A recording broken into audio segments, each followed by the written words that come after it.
Chapter 579. In just one night, the people who had come down from Dong Mountain had taken care of all the matters. For the first time in the history of the Qin Kingdom, a rebellion in broad daylight had ended miserably. At least, the regicide had ended miserably and could not cause any more waves. Everyone, including the emperor, cold-blooded and slightly nervous, waited for the changes in Jingdo in a dozen days. The emperor was already very tired. Getting rid of the two great grandmasters, Ku He and Siga Jian, was indeed the most beautiful page of his life, but it had also used up too much of his strength and spirit. Particularly after such a long plan had become reality, the influence it had on his spirit made him not as powerful as people appeared. In his life, this was actually his weakest and easiest time to be defeated. However, no one realized this. No one dared to take advantage of this.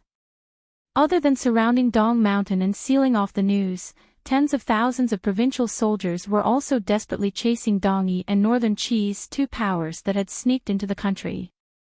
The tiger was dozing off, but he forcefully narrowed his eyes and flashed with a cold light, scaring those who dared to offend him into wretched prey.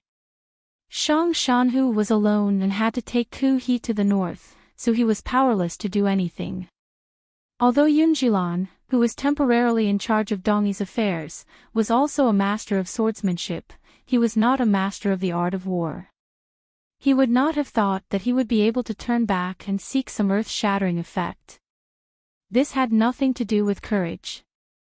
The Overwatch Council had already begun to move. The people from the 3 roads of inspections that had been arranged beforehand were densely spread out on every road from Dongshan Road to Jingdo. Although Chen Pingping was in Jingdo, his subordinates still displayed the powerful and glorious tradition of the Overwatch Council and displayed a terrifying ability to seal off information. Regardless of whether it was Shang Shanhu or Dongyi, even if they could send out information along the way to inform the eldest princess in Jingdo, they would not be able to do it within a few days. Additionally, they had taken a long detour to avoid being killed the entire way. When the truth of what happened at Dong Mountain reached Jingdo, it took 10 days longer than usual. The inconvenience of sending information brought Emperor Chen Pingping great convenience. Fan Xian was deep in the mountains carrying out his final battle with Yan Xiaoyi. He didn't know what had happened on Dong Mountain. After he had successfully killed Yan Xiaoyi, entered the Song Kingdom, and traveled south from Yanjing, the people who had escaped from Dong Mountain finally broke through the mountains and entered Dongyi's sphere of influence. Fan Xian's luck was not good. He had left the Song Kingdom a few days early, so he did not hear the news. Not long after he entered the Qin Kingdom, the commander of the Yanjing camp had already received a secret edict and secretly took over the leaderless Northern Expedition camp. At the same time, he forcefully separated the borders between the 3 countries. Strangely, regardless of whether it was the Northern Qi or Dongyi people returning, they all seemed to unconsciously close their mouths tightly. By the time the Northern Qi emperor received the news, it was already very late. Even if he sent a message to the eldest princess in the south, it would be too late to change anything. Siga Jian of Dongyi, this madman, heavily injured and on the verge of death, for some reason, did not try to notify Li Yunrui in Jingdo. The reason was actually very simple. Once the news that the emperor was not dead got back to Jingdo, the internal chaos in the Qin Kingdom would probably end before it even began. The Qin Kingdom's national strength would not suffer any losses. This was something Siga Jian did not want to see. Siga Jian had to consider what path Dongyi would take after his death. In order to delay the Qing emperor's steps in unifying the world, it was perhaps more in line with Dongyi's interests to let the eldest princess know a few days later that the emperor was not dead. If they could have the eldest princess cause a ruckus in Jingdo, the Qin Kingdom's national strength would certainly be damaged. Once the battle started, it would take at least 2 or 3 years for the Qin Kingdom to recover and send out troops. Yanjing and Sangzhou were already under strict lockdown. Not long after Fan Xian entered the capital, Jingdo was sealed.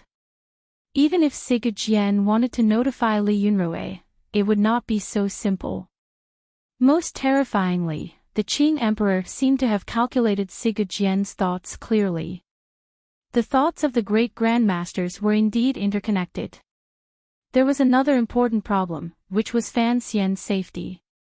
As long as Fan Xian could successfully break through Yan Xiaoyi and return to Jingdou, Sigurd could not let Fan Xian die so early for the sake of Dongyi's future. In the last days of their lives, the great grandmasters had to consider even more, further, and deeper things. They had lost the most important battle at the hands of the Qing Emperor but had left their hope in the future. They had left it on Fan Xian, who, no matter what, could not be Dongyi's hope. These were all things that would only happen a dozen days later. The Qing Emperor was not a precise calculator. He could only deduce a general possibility. Fortunately, the development of the situation was not too far from his analysis. After taking care of the matter at Dong Mountain, he did not stay at the foot of the mountain. Instead, he headed northwest through the night until he reached Luozhou. In the early hours of the morning, he entered the city and took up residence in Governor Hou Yongji's manor. That day, the entire city of Luozhou was on lockdown. The provincial soldiers of Jiangbei Road, who had followed the emperor north, were ordered to take over the heavy responsibility of guarding the local provincial soldiers. A dozen officials and internal court eunuchs and aces took control of the entire manor. The people of Luozhou stared dumbfounded at everything in front of them.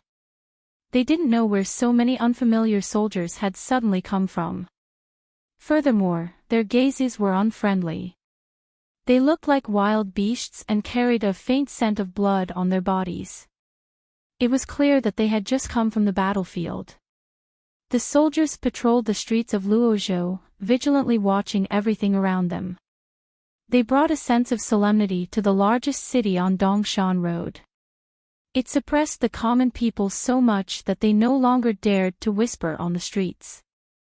Other than some essential matters, most of the time they retreated fearfully into their rooms. In the governor's manor of Dongshan Road, Governor Hou Yongji knelt before the emperor. He was not frightened, but his face was ashen. He kowtowed twice and did not say a word. He knew he was going to die, but he didn't know if he would be cut into 1,000 pieces or torn to shreds. He knew what would happen if he failed the moment he joined the eldest princess's plan. However, he did not expect that His Majesty would so easily resolve the situation at Dong Mountain. Before anyone could react, the emperor had pierced into the manor like a sharp arrow and landed right before him. The emperor did not look at him, and there was no disappointment on his face. He knew that the official kneeling at his feet would become the first Qing Kingdom's governor-general to be executed in the past 30 years. He just counted the days coldly, trying to see if he could leave enough time for his sister. Luozhou City had become a dead city. No one could leave. Even though the eldest princess had planted spies in Dongshan Road, they had no idea what had happened in the manor.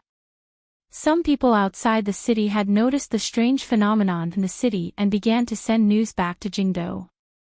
However, every time they traveled a few dozen li, they would be killed by the Overwatch Council spies disguised as various characters.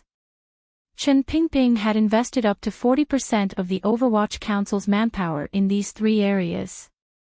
No wonder he was forced to lead the Jingdou garrison around Jingdou to engage in guerrilla warfare. For the sake of His Majesty's edict, the old director had gone all out. Just like that, he waited silently in Luozhou City for a few days. Estimating the time, the news of the emperor's death on Dong Mountain should have reached Jingdou, and Fan Xian should have arrived with the edict. Only then did the emperor's expression improve a little. After a few more days, the court sent urgent secret reports from Jingdou to the manors of the various provinces. The secret report regarding Dongshan Road and Luozhou Road arrived as quickly as possible. They began to question the truth of what had happened at Dong Mountain and seek confirmation. The emperor went through the procedures of the governor's manor and confirmed the news of his death. Then, he waited for the arrival of the procession from the court to receive his soul. The next day, the court bulletin arrived again. It mentioned the crown prince and Fan Xian's assassination attempt on the emperor. All the governors submitted petitions and began to oppose the court. Other than the governors of Jiangbei and Jiangnan, who knew the inside story, the governors of the other provinces were purely acting from the perspective of a high-ranking military official and a loyal subject of His Majesty. Although the emperor had not received the petitions from the other governors, he had a rough idea of what they would say. At this time, he ordered someone to bring out Governor Hou Yongji of Dongshan Road. Slowly, he said, "I have chosen the 7 of you to protect the world for me. 6 of them did not disappoint me. Only you." Hou Yongji had been imprisoned for many days and had not eaten or drank. He was exhausted. When he heard the emperor's words, he did not dare to beg for mercy. He knew that the day the emperor left Luozhou would be the day of his death. He only kowtowed with all his might, begging the emperor to spare his wife, children, and mother. The emperor looked at him coldly and did not say a word. The next day, the emperor left Luozhou with the provincial army, ministers, and eunuchs. Before he left Luozhou, Hou Yongji was sentenced to death.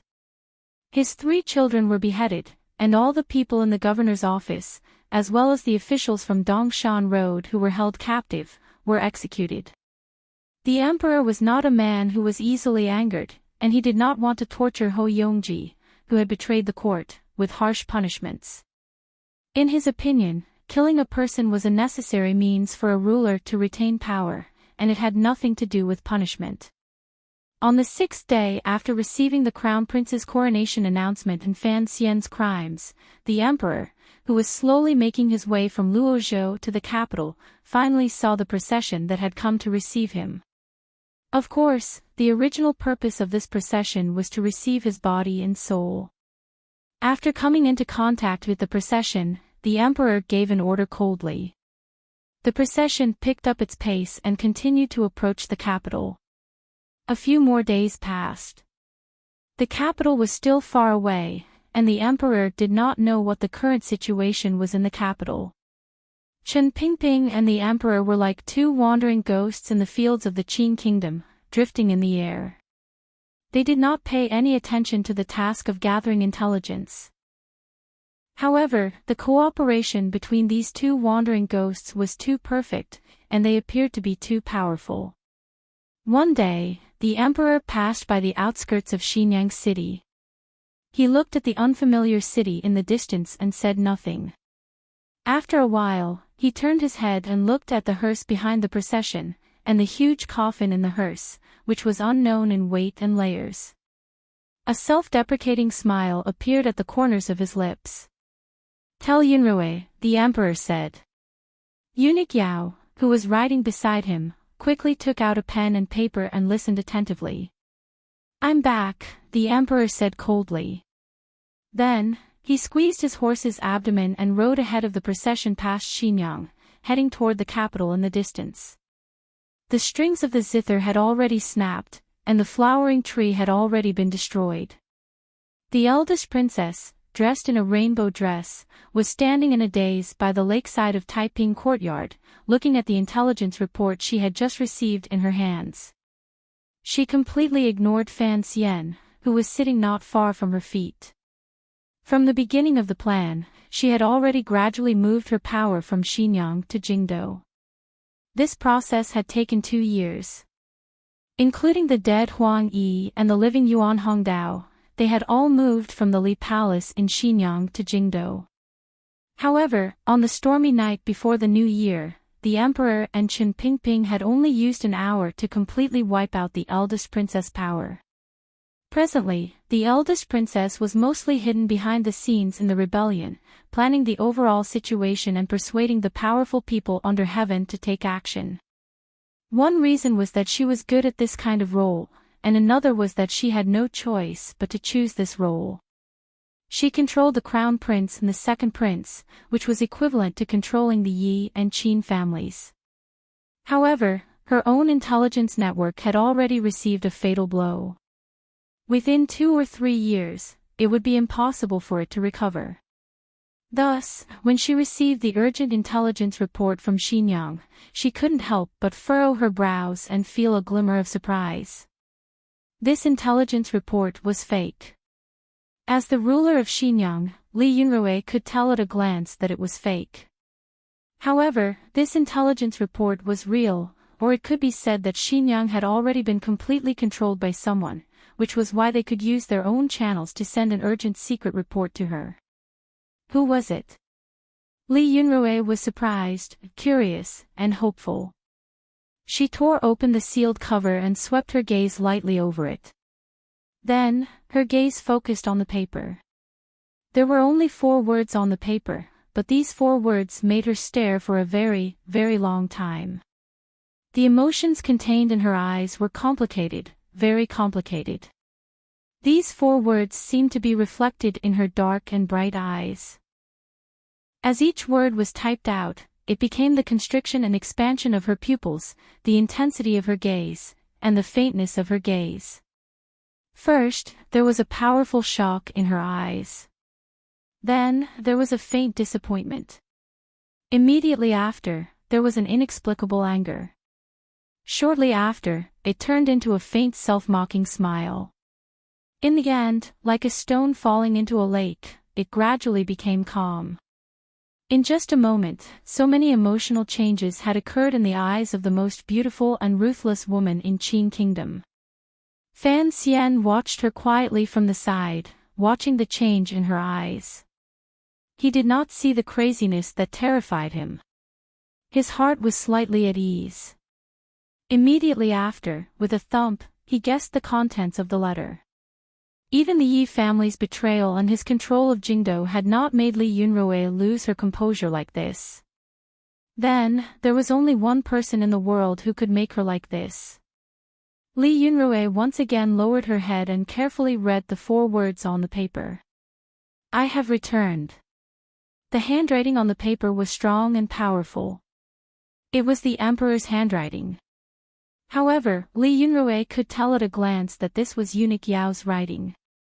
Although the Emperor was a diligent ruler, he had to lead such a large country and handle so many memorials. He would still be mentally exhausted.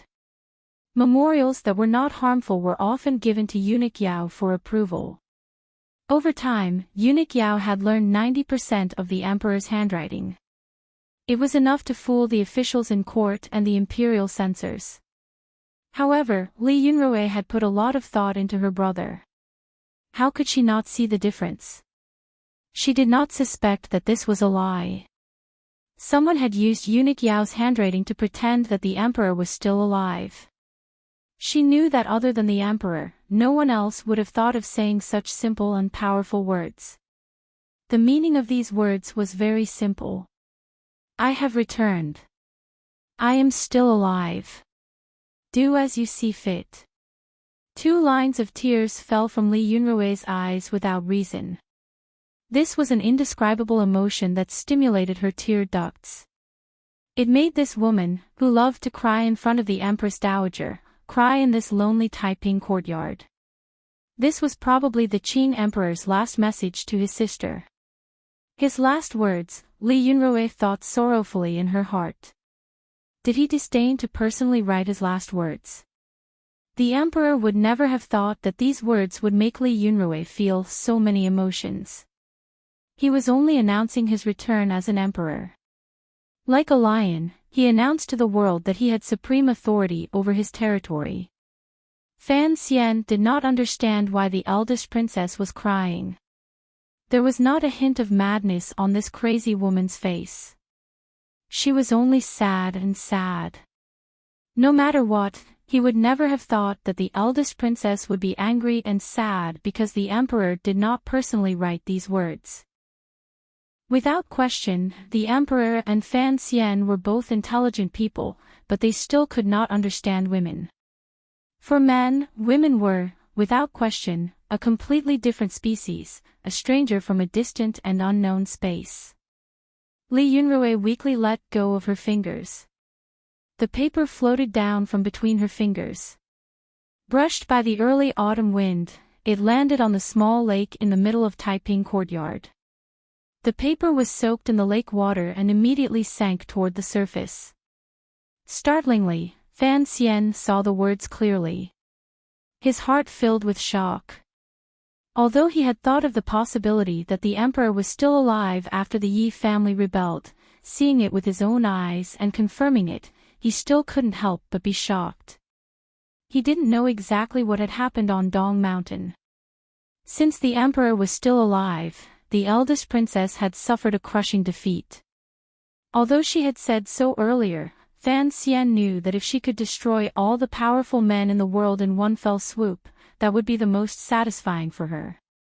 This was the good news Fan Xian had been waiting for. If the emperor died, he was truly worried whether or not the Yi family would continue down this path. Fan Xian clenched his fists with difficulty suppressing his excitement. Slowly standing, he gazed at Li Yunrui's back. He was worried whether or not this woman would give some crazy order after being provoked by this news. Li Yunrui gently clapped her hands. Many aces surged in around the small lake. Fan Xian swept his gaze over them and was not afraid. Perhaps these people summoned by Xinyang were terrifying in the eyes of a normal person, but they were nothing to him. He was only worried about Wan Er and Bao. Unexpectedly to Fan Xian's surprise and the shock of the subordinates, Li Yunrui's expression was calm. She slowly opened her mouth and said, "You can all leave. We don't need you here anymore." She paused for a moment and then said, "Hide your names and live out the rest of your lives in peace. Don't think about such laughable things as revenge." The subordinates were in an uproar. They looked at the eldest princess with disbelief and said in a pained voice, "Your Highness." From the moment Fan Xian stepped into Taiping Courtyard, these people knew that a major problem had appeared in the Jingdo rebellion. However, they still had great confidence in the eldest princess. Li Yunrui only smiled indifferently and waved her hand. She didn't say anything more. "Your Highness." The subordinates knelt down in front of her on the small hill and around the small lake. They refused to leave. A few of them even began to cry. Fan Xian looked at this scene in shock. Although he knew that Li Yunrui had already given birth to the thought of ending her own life after the failure, which was why she had sent her subordinates away, he had not expected that these subordinates would be so loyal to her. He had very little contact with Xinyang and didn't know how the eldest princess controlled her subordinates. With the emperor's indulgence and Chen Pingping's help, he had more victories than losses in the battles against the eldest princess these 2 years. He couldn't help but feel a bit of contempt toward Li Yunrui. Seeing the crying subordinates unwilling to leave and feeling everyone's loyalty toward the eldest princess, only then did Fan Xian faintly understand something. For example, why this princess had so much power in court, why she could convince Ku He and Sigurd to act, why she could control the crown prince and second prince, why, this was just a feeling. He still didn't know where the eldest princess magic came from, but he knew that this was not an effect that could be achieved by peerless beauty. Unfortunately, Fan Xian didn't know in the past. It looked like he wouldn't have a chance to see the eldest princess' true power. There were cries all around. The eldest princess, who was by the lake, furrowed her brows slightly. Appearing slightly annoyed, she waved her hand again. A leading official looked at this scene and knew that the matter was over. Wiping away the tears at the corners of his eyes, he knelt down and kowtowed loudly. Resolutely, he turned and left. When one person left, many others also left. Perhaps none of these people were greedy for life or afraid of death. However, since Li Yunrui had given the order and Her Highness was clearly unhappy, other than leaving, they had no other choice. Thus, only the eldest princess and Fan Xian were left in Taiping Courtyard. Although it had been like this earlier, Fan Xian knew that there were many people watching him outside. Now that he knew those people had all left, his heart felt even more lonely. Looking at the eldest princess' thin shoulders, he felt slightly lost. Li Yunrui slowly turned around. Her two hands were placed elegantly on her abdomen. Her wide sleeves hung low, forming a beautiful and luxurious line. There was still a slight smile on her face, but her gaze was particularly clear. She was no longer the sinister figure in front of her enemies. She was no longer the weak person who was often slapped and cried in front of the Empress Dowager. She was no longer the stubborn, angry, and sorrowful sister under the Emperor's iron hand. She was the eldest princess. She was Li Yunrui, the one and only in the world. Li Yunrui looked at her son-in-law with a slight smile and said, "You don't seem to be as happy as I imagined to know that the Emperor is still alive." Fan Xian lowered his head slightly and said, "Recently, a lot of people have died. I can't be happy." "So that's how it is.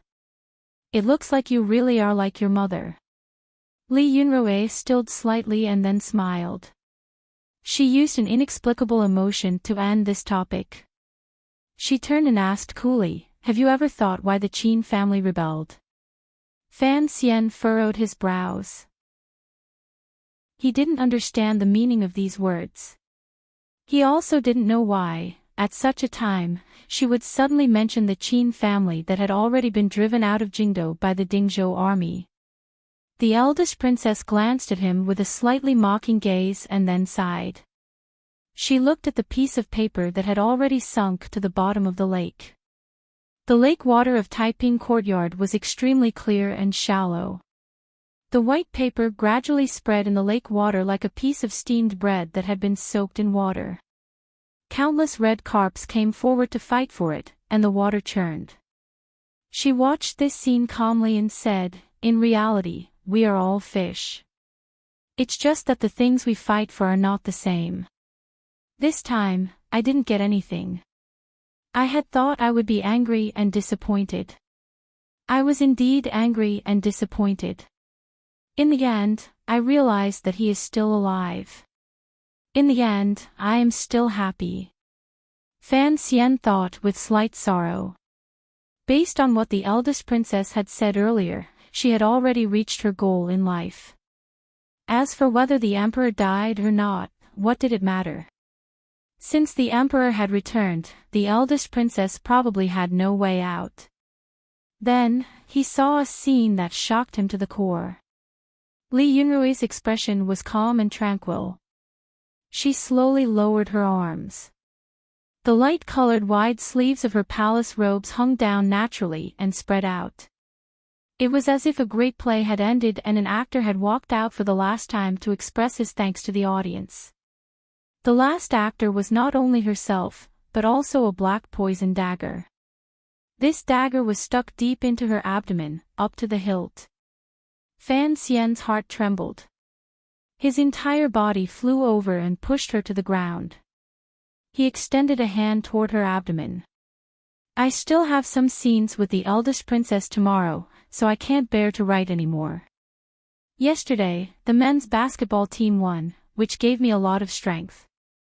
Looking at the monthly vote rankings today, I found that during this period of time, the rankings have perfectly carried out the spirit of the Olympics. Everyone is chasing after each other. It is serious, nervous, and lively. I haven't seen such a tense and interesting situation in a long time. The Olympics is about participation. Since I am participating, of course, I have to work hard to fight for the top. If anyone has extra monthly votes, brothers and sisters who have seen my torment from these 20 chapters, please vote them for me. I am very grateful. I won't say much about asking for votes, but at least I fulfilled my promise." Fan Xian pushed down the eldest princess. "Ahem, don't slap my face." Chapter 580. Fan Xian's reaction was fast enough. Like a shadow, he charged over and pushed the eldest princess to the ground. His fingers moved like the wind. In a flash, he used Jinqi to forcefully seal a few major meridians around her wound. However, he still found that a faint black aura had already slowly enveloped her bright face. This black dagger had been stuck in Li Yunrui's abdomen for a while. However, it had been covered by the wide sleeves, so Fan Xian had not seen it. What shocked him even more was that the eldest princess was still able to speak to him so freely with a dagger in her abdomen. She did not reveal a glimmer of pain and successfully hid it from his eyes. During this time, the poison had already flowed through her entire body along with her blood. It had entered her heart and faintly floated to her face.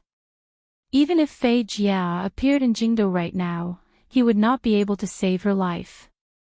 Fan Xian lowered his head and looked helplessly at the dagger in her abdomen. Looking at the hilt of the dagger, he couldn't help a slight chill in his heart because it looked familiar. However, this was not the time to worry about such things.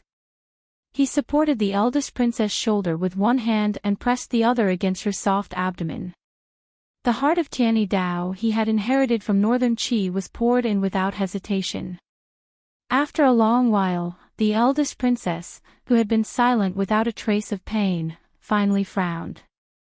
She looked at him with a reproachful gaze and said, "I just wanted to savor the taste of pain and death. Why did you disturb me?" She had always been high and lofty. As the little princess of the royal family, she was loved by her parents and brothers. Who dared to make her suffer? Other than the Empress Dowager's 4 slaps and the Emperor's violent rage on that stormy night, Li Yunrui truly did not know what it was like to have pain sink into the marrow.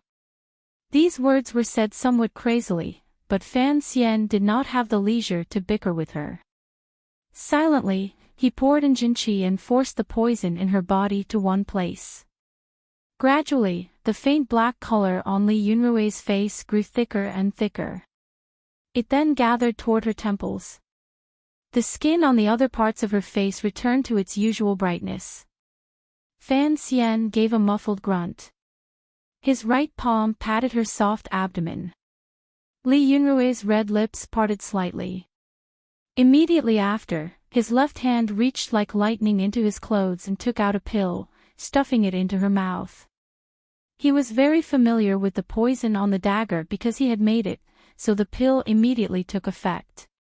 However, Li Yunrui had covered it for too long. The poison had already entered her heart and could not be forced out. The sweat on Fan Xian's forehead poured out. He couldn't help but think of the movies and novels he had seen in his previous life. Those chilling scenes. His left hand gripped her shoulder tightly. "Where is Warner?" he yelled in a hoarse voice. "Where's Debao?"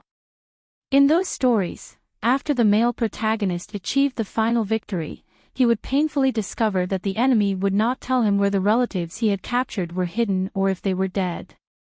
This was to torture the male protagonist for the rest of his life. The dark and gloomy film and the separation of the fluorescent screen made Fan Xian afraid. His voice trembled and he completely forgot how he should react. He angrily and helplessly roared at her. Li Yunrui glanced at him mockingly. Her brows moved slightly again. It looked like the poison on the dagger had completely entered her body. The sharp pain finally began to clearly attack her nerves. She lowered her head to look at the black dagger stuck in her abdomen and quietly said, "Don't always use your little cleverness and tricks. Those are things only useless people would use." Fan Xian's entire body was cold. He knew what the eldest princess meant by these words. The reason this black dagger was familiar to him was because he had made it himself. It was exactly the same as the dagger Sir Fei Jia had passed on to him when he was young. The medicine smeared on it was also the same. In the present world, there were 3 of these daggers. Fan Xian hid one in his boot, the third Prince Li Qingping hid one in his boot, and the last one was hidden in Lin Debao's boot. Of the people Fan Xian cared about, only the young Li Qingping and the silly Debao had the least ability to protect themselves. Thus, he had carefully passed these 2 daggers to them, waiting for the final moment to deliver the most shocking blow to the enemy. In the palace, Li Qingping had used this black dagger to protect his own life, while Dabao's black dagger was in the eldest princess's hands and in her abdomen. You thought I would use Dabao to threaten you. When Dabao was by my side and you suddenly gave the order, he would pull out a dagger and stab me. Li Yunrui coughed up a trickle of blood and looked mockingly at Fan Xian. Of course, no one would seriously search a fat idiot, and no one would be on guard against him. Li Yunrui's gaze gradually dimmed. She slowly said, "You've been with Lin Dabao these years. Was it just for that moment? You told him I killed Lin Gong, so he hates that person called Li Yunrui. No one in the world dares to call my name in front of this idiot, other than you." She looked at Fan Xian like she was looking at an idiot. Using too many little tricks, thinking too complicated, and not generous at all. Fan Xian's entire body was cold.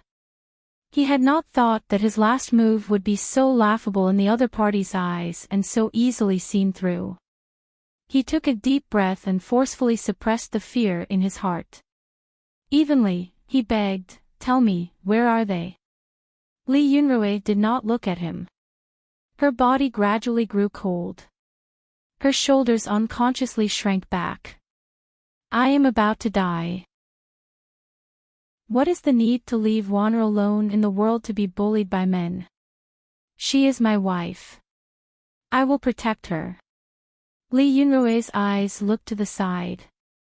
In a trembling voice, she said, "I had wanted to kill your concubine, but I did not succeed.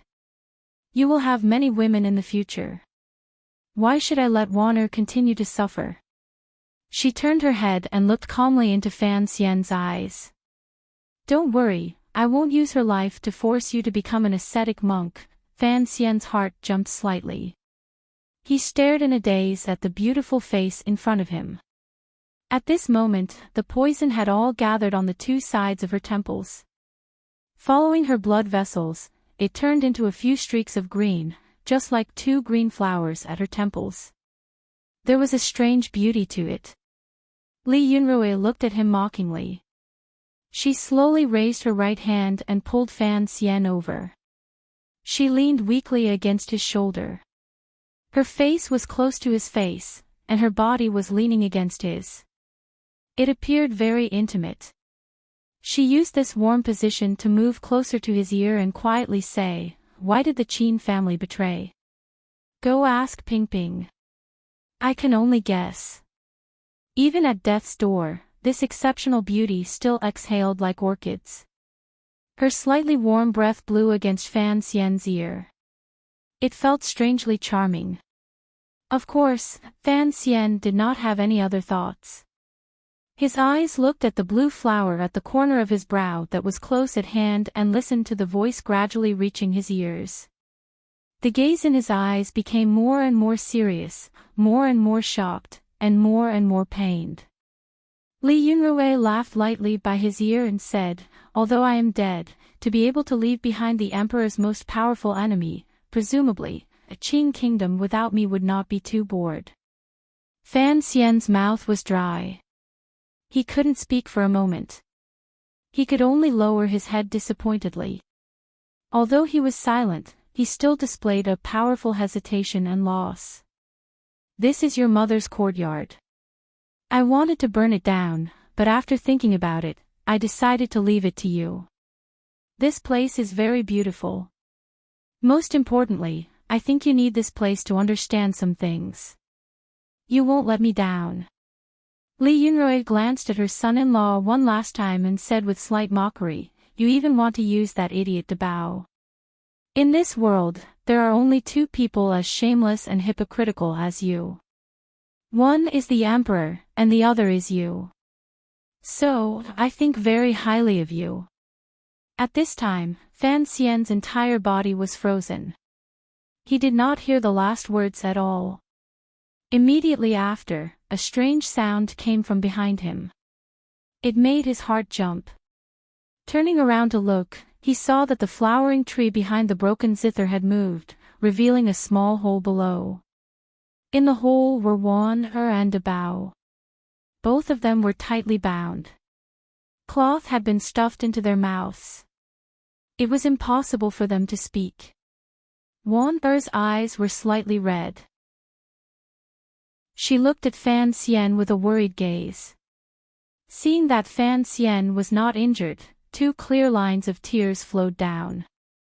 Dabao's gaze had been blank. After he saw Fan Xian, it became filled with a silly smile. Immediately after, Wan-er noticed her mother in Fan Xian's arms. She also noticed her mother's strange condition. Her eyes immediately filled with terror. Fan Xian had already pushed aside the eldest princess in his arms and rushed to the side of the tree. Lifting Wan-er and Dabao up, he flicked his finger and cut the ropes binding them. Having escaped a great disaster, Wan had no time to take out the cloth in her mouth. She rushed past Fan Xian and threw herself at the eldest princess's side. Kneeling by her side, she began to cry. Fan Xian sighed quietly in his heart and prepared to go over. He found that the corner of his clothes was being pulled on by someone.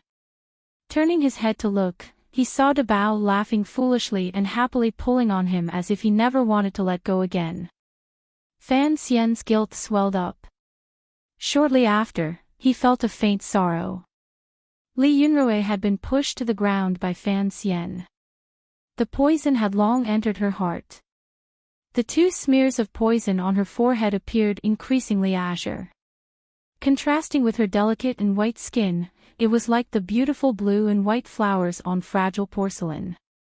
However, these blue and white flowers were all poison. Just like her, even if she died, she wanted more people to die because of a few words she said. Wan-er grabbed her mother's hand with one hand and took out the cloth stuffed in her mouth with the other. With a wail, she began to cry. Although this mother and daughter were very different from other mothers and daughters in the world and were not very close, they were, after all, connected by blood. In the last moment, Li Yunrui did not choose to use Wan-er's life to threaten Fan Xian.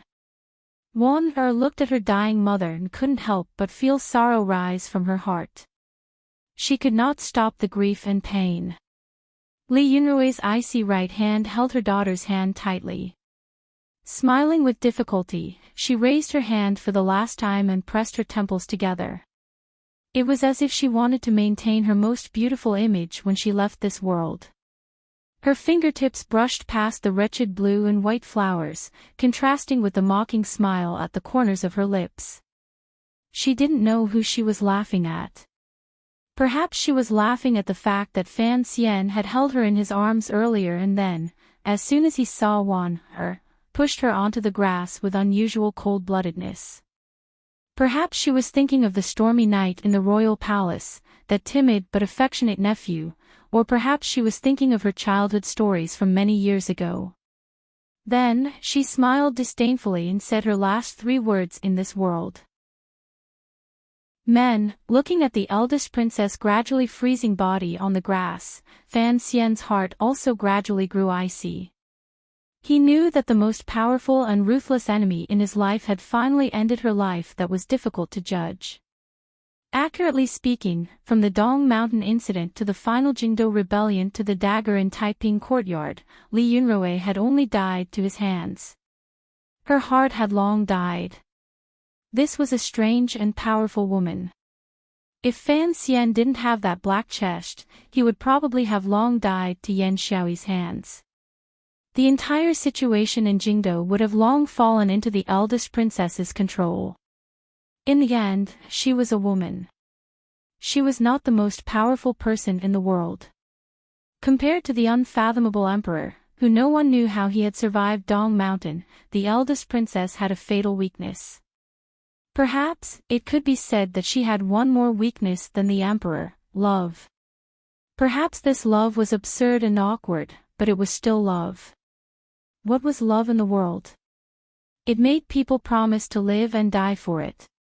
When Yuan Haowen wrote these 2 lines, presumably, he had not thought that there were so many people in this world who used their actions to enrich the meaning of these 2 lines. There were infatuated children among people.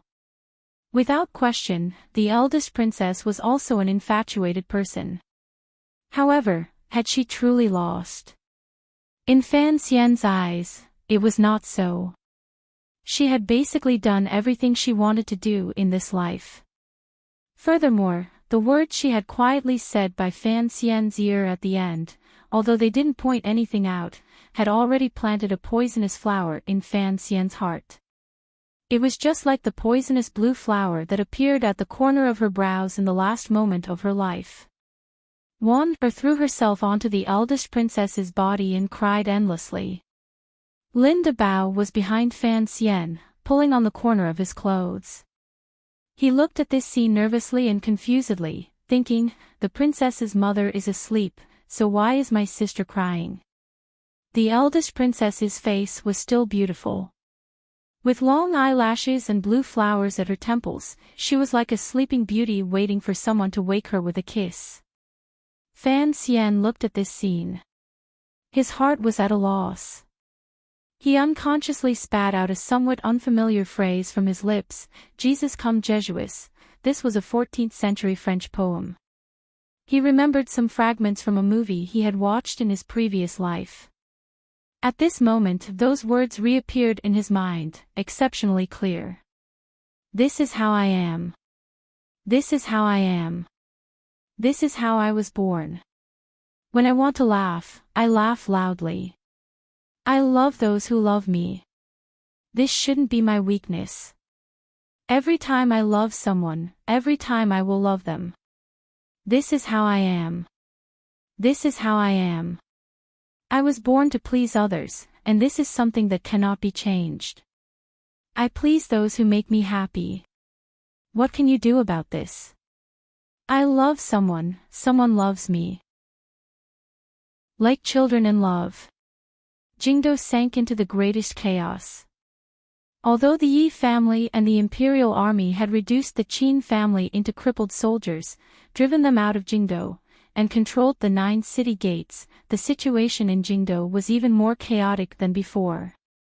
However, the situation in Jingdo was even more chaotic than before.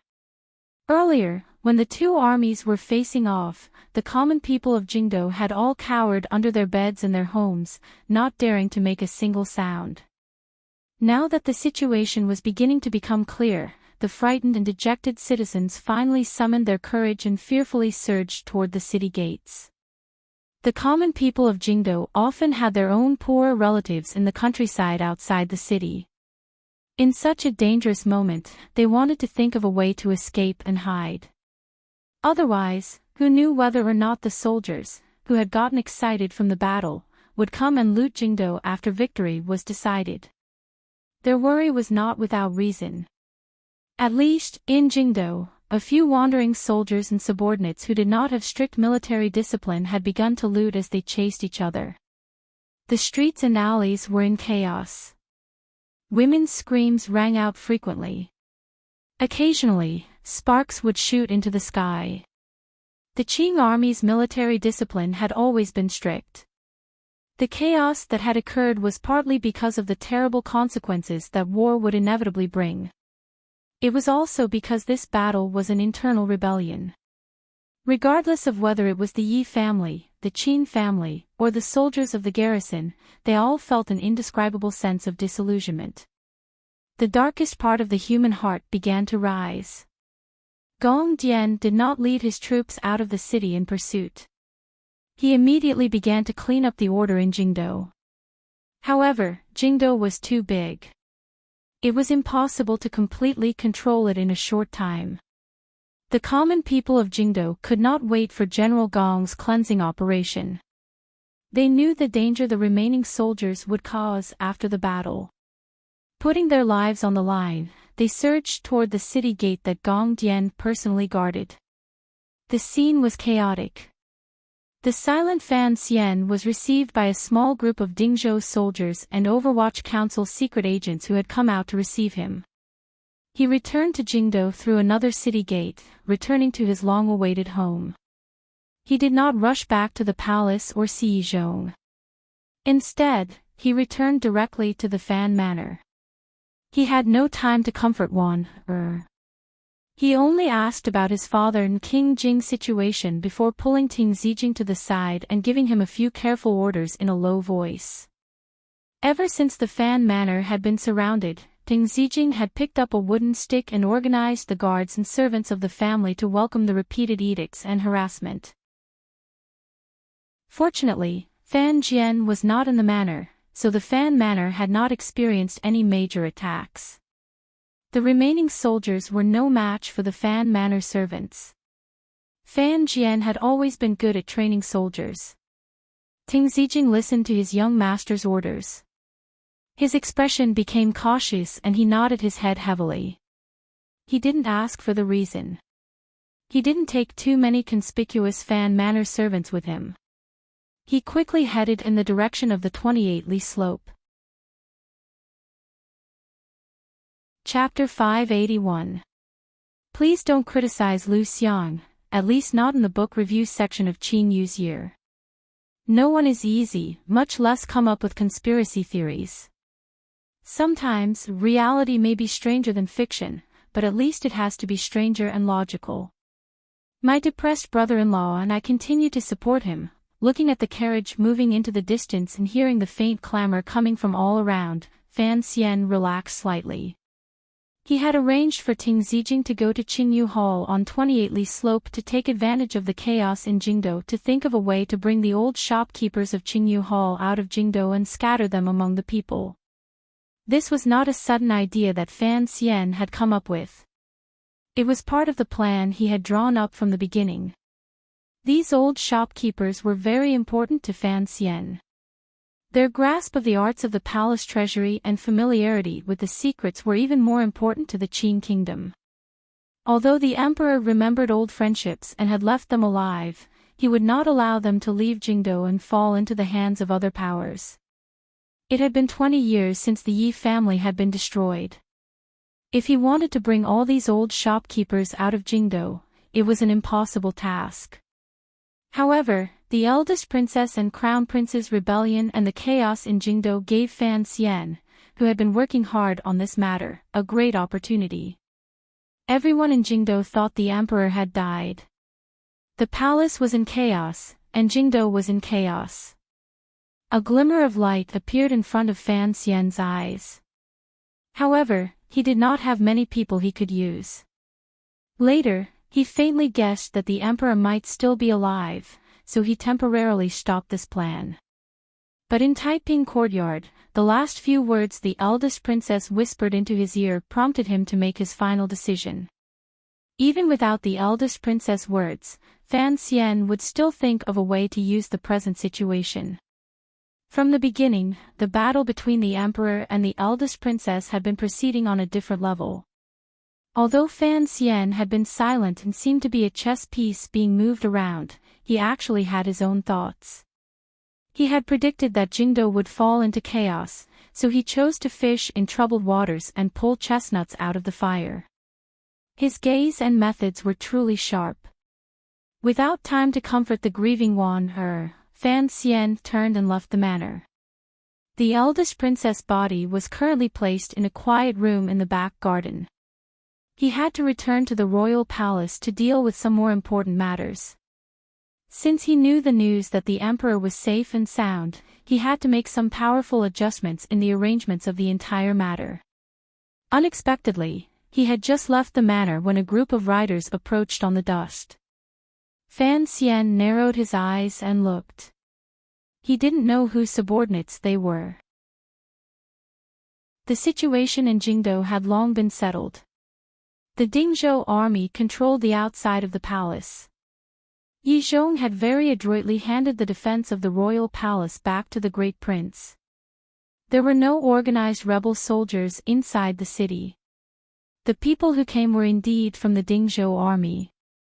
An officer covered in blood pulled on the reins of his horse and scrambled toward Fan Xian. In a panic, he said, "Duke, the commander has urgent news to report." There were countless fierce and powerful generals in the Qin kingdom. Each army habitually referred to their commander as commander, just like how the old soldiers of the Western Expedition Army referred to the great prince. Since this officer was from the Dingzhou army, the commander he spoke of was Yi Zhong. Fan Xian was startled. He wondered if something had changed in Jingdou again. He had been anxious to see Yi Zhong, so he didn't say anything more. Pulling on the reins, he followed the small group of riders toward Donghua Gate. Along the way, he listened silently. Only then did he know exactly what had happened. Fan Xian listened to the officer's story and learned that while he was in Taiping Courtyard, Yi Zhong had been looking for him for a long time. Crown Prince Li Qingqian had been blocked by Yi Zhong at Donghua Gate. The two sides were facing off and in the middle of negotiations. For some reason, Li Qingqian had requested that he go see him. Although the Yi family had suddenly turned traitor, the rebel army was still powerful. The battle power of the remaining soldiers could not be underestimated.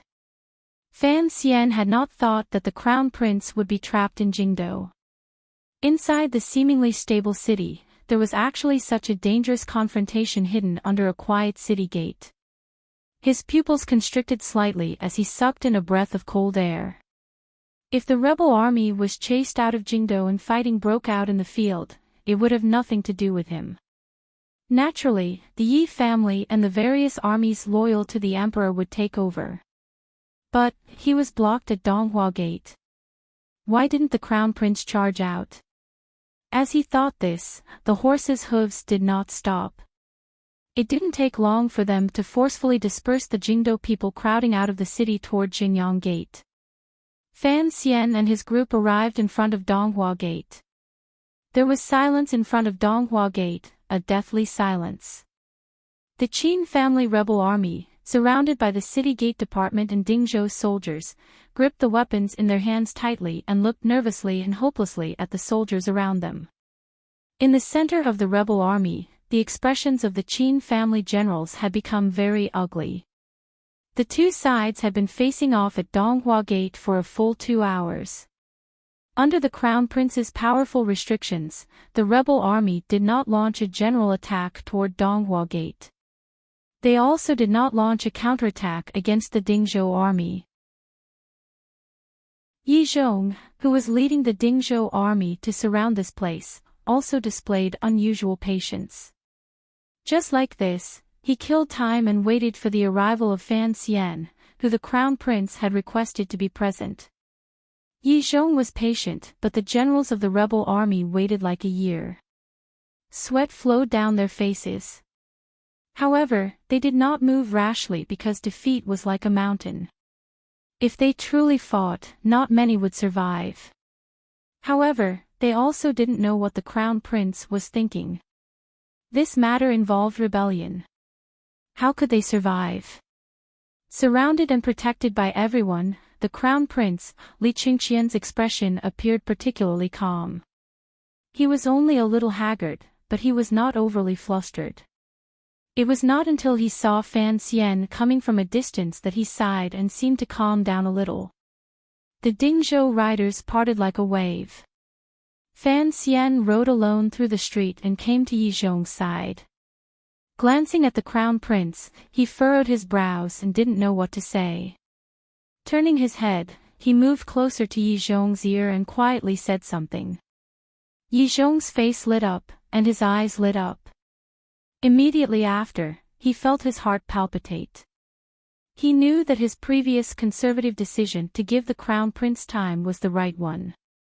Since the emperor had not died, the emperor should be the one to decide how to deal with the rebellious crown prince. Although he was a deposed crown prince who had rebelled, he was still the emperor's son. As the second prince's father-in-law, Yi Zhong did not want the crown prince to die in his hands. Fan Xian raised his eyes to look at the crown prince. The crown prince looked back at him. His pale lips trembled slightly. It was as if he had finally made an important decision. In a raspy voice, he slowly said, "You've come." The rebel army threw down their weapons and surrendered. They became the prisoners of the Dingzhou army. A few of the Qin family generals were also captured and fell to the ground with faces of despair. The battle in Jingdou had temporarily come to an end. Yi Zhong led the army and escorted a black carriage toward the royal palace. The black carriage had been sent over as soon as possible by the Overwatch Council. There were two people sitting in the carriage. One was Fan Xian, and the other was the Crown Prince, Li Qingqian. The two brothers sat in the dark carriage. For a long time, neither of them spoke. There might be a problem with the third condition I promised you. Fan Xian's eyelids drooped slightly. In an apologetic tone, he said, "If I can't do it, don't blame me for lying to you." Crown Prince Li Qingqian did not want countless innocent rebel soldiers to lose their lives because of him. With great courage, he had surrendered. He had asked Fan Xian to come personally and agree to his 3 conditions before he was willing to surrender. Li Qingqian knew that in Jingdou, Fan Xian, who held his father's posthumous edict and had the support of the majority of people, had more power in his words than Yi Zhong, who had an army but was secretly cautious. As long as Fan Xian was willing to agree, no one in court would make things difficult for these common soldiers. Hearing Fan Xian's words, Crown Prince Qingqian thought Fan Xian was going back on his word. Staring into his eyes, he angrily said, "Why? I can fight for the lives of common soldiers, but I can't guarantee they will survive. Although they are just cannon fodder, this is rebellion. Although Qing law is not strict, it does not leave them a way out." The Crown Prince didn't understand the word cannon fodder, but he could guess what it meant. Fan Xian gazed at the Crown Prince's pale face and sighed. "As for the officials and generals who participated in the rebellion, I can't do anything about it. I know they won't survive, but I hope you won't implicate them. They are all large families. Once the killing starts, tens of thousands of people will probably die." Li Qingqian's expression was slightly dark. He hoped Fan Xian would make another promise. After all, Fan Xian had personally promised earlier in front of the 2 armies. Whether it's exterminating their families or implicating their 9 clans, this is not something I can control. Fan Xian's brows were furrowed tightly. A moment later, he said, "Just like I said earlier, I will do my best to do what I promised you. As for how many people I can save, I cannot guarantee." An image floated in front of Fan Xian's eyes. Countless heads were chopped off, countless children were thrown to their deaths, and countless officials' wives and young ladies were sent into the government workshops and barracks, never to rise again. Even though he was a cold-blooded person, once he thought of the tragedy that was about to befall Jingdou, he still felt a chill. Men rebelled for their own power, officials, and nobility. In the end, the ones to bear the tragic consequences were not only them, but also their wives, young and ignorant children, distant relatives from home, and friends from many years ago. Li Qingqian's entire body trembled. He grabbed Fan Xian's collar with one hand. A rare courage appeared on his pale and slightly fearful face. In a low voice, he roared, "If you hadn't promised me, how could I have surrendered? How could I have been willing to be your prisoner?"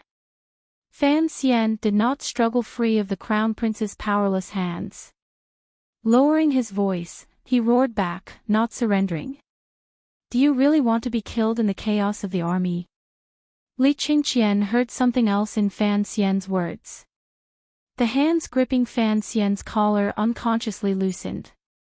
In a trembling voice, he said, "I, the Crown Prince, have already been deposed and am about to die. You are the regent, and the scholars all support you. Even if Ping ascends to the throne, you are still the emperor's tutor. You open your mouth and say one word. Who would dare to not listen to you?" The expression on Fan Xian's face was slightly indifferent. He opened his mouth and said, "The emperor is still alive." Li Qingqian abruptly heard this news. His arms hung weakly on his knees. Although he had already guessed this possibility when Yi Zhong first rebelled, once he actually heard the news, he still couldn't help but be shocked. "She is also dead," Fan Xian said quietly. Fan Xian quietly said these words and then turned his face to look at the crown prince. He saw that Li Qingqian's face had become increasingly pale. His eyes stared woodenly and spiritlessly at the wall of the carriage. He couldn't speak for a long time. He gradually lowered his head and bent his body, burying his head. His shoulders trembled endlessly as he made a suppressed sound. Perhaps it was because he had been agitated by the crown prince's crying, but Fan Xian felt a wave of irritation in his chest. Unconsciously, he activated Tianyi Dao's Xinqi method to clear his meridians. Unexpectedly, when he reached the center of his chest, he felt a wave of pain for no reason. His vision darkened and he could no longer control it. He spat out a mouthful of fresh blood onto the wall of the carriage with a splat. From Dong Mountain to Jingdou, he had been heavily injured and had traveled tens of thousands of li. Before he had time to recover, he had forcefully used medicine to suppress it. He had also experienced countless dangerous battles. Finally, he could not hold on any longer, and his injuries exploded out. The crown prince's emotions were completely wrapped up in the news of his father's survival and his aunt's death. He did not notice Fan Xian's situation at all. He buried his head in endless sorrow. Fan Xian wiped away the blood at the corner of his lips and took a few rough breaths. Glancing at the man beside him, he couldn't resist shaking his head. Li Qingqian was about the same age as him. He didn't have two lives like Fan Xian, so he was just a young man. Just like this, one of the two brothers in the carriage vomited blood while the other cried. The black carriage entered the royal palace.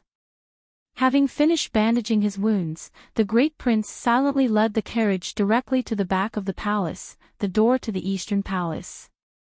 Fan Xian and the crown prince got out of the carriage and walked in. This eastern palace had always been the residence of the successor to the throne. Now, it had truly become the crown prince's prison, or perhaps, his future grave. The great prince and the crown prince quietly said something, glanced at Fan Xian, and then turned to leave. There was not a single person in the eastern palace. There were only the imperial soldiers patrolling outside. Fan Xian didn't have much time to say anything to the crown prince. Holding his chest, he straightforwardly said to him, "You only have 1 day." Li Qingqian raised his head in shock. It was as if he had woken up from a nightmare. He stared at Fan Xian in a daze, not understanding what he was saying. The emperor should return to the capital the day after tomorrow. Fan Xian looked at him calmly. In the past, you once set fire to this eastern palace. I think it wouldn't be too surprising for the eastern palace to be burned again. Li Qingqian's expression immediately changed. He stared into Fan Xian's eyes as if trying to confirm what he was saying. His lips moved a few times, but no sound came out.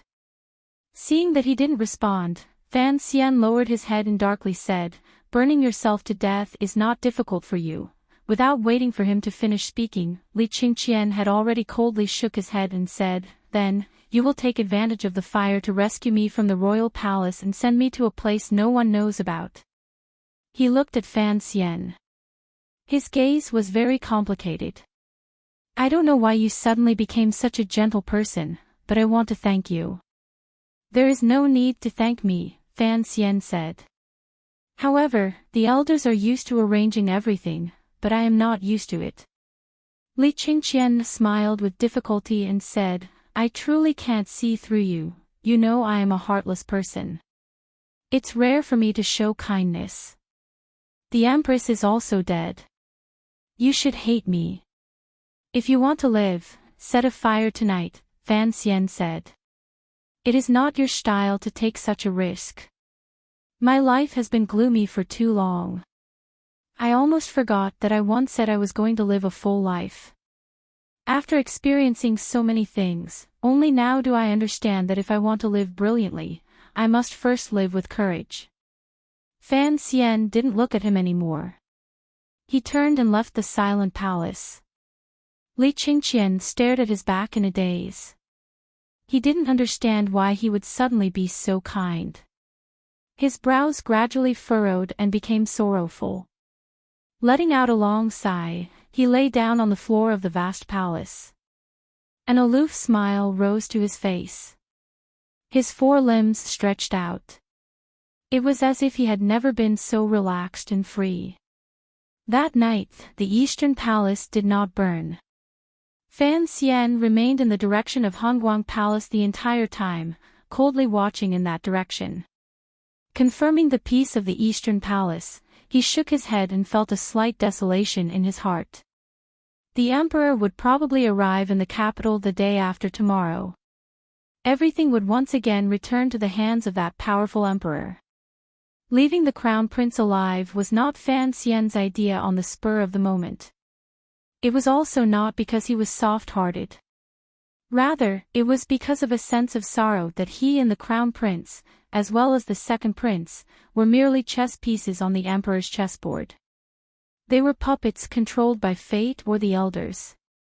The crown prince no longer had any power. His life or death did not matter to Fan Xian. The crown prince was a good person. This was something Fan Xian had once said to Chen Pingping a long time ago. From the first time they met on the road outside the palace, the impression the crown prince had left on Fan Xian was warm, particularly in the last 2 years. Although there had been endless fighting, so what? Fan Xian was able to send 13th Wang to protect the crown prince on his trip to Nanzhao. At this time, he dared to let the crown prince live. If Fan Xian wanted to break free of the threads behind him and protect Li Qingqian's life, he would forcefully tear apart his stance for the first time. Presently, the entire royal palace was in his hands. Given the Overwatch Council's methods of disguising the scene and the Emperor's understanding of the Crown Prince's personality, it would not be difficult to use the excuse of self-immolation to hide it from the Emperor's eyes and ears without anyone knowing. However, the Crown Prince was like the eldest princess. His heart had long died. For someone whose heart had died, Fan Xian would not stupidly force himself to do anything. To be able to have such thoughts was enough to prove that after the spear in the meadow, his personality had changed a great deal. Night fell, and the palace lanterns were all extinguished. Outside the city, it was still not completely calm. Inside the royal palace, it was absolutely silent. The black sky enveloped the flat garden inside the palace. The Imperial soldiers and Overwatch Council officials stationed everywhere stood motionless like statues. "Who is it?" A cautious voice rang out inside Hongguang Palace. A serving girl lit the palace lantern. Seeing clearly the person in front of her, she quickly knelt down. Fan Xian waved his hand to indicate for her to rise. He ordered her to lead all of the serving girls and eunuchs out of Hongguang Palace. At this time, not many people knew that the emperor was already on his way back to the capital. As the regent and the third prince's teacher, Fan Xian was like a true emperor. The entire royal palace was unimpeded. No one dared to express doubt about his arrival. A dim lantern lit up. All of the serving girls and nannies retreated out of the palace in disheveled clothing.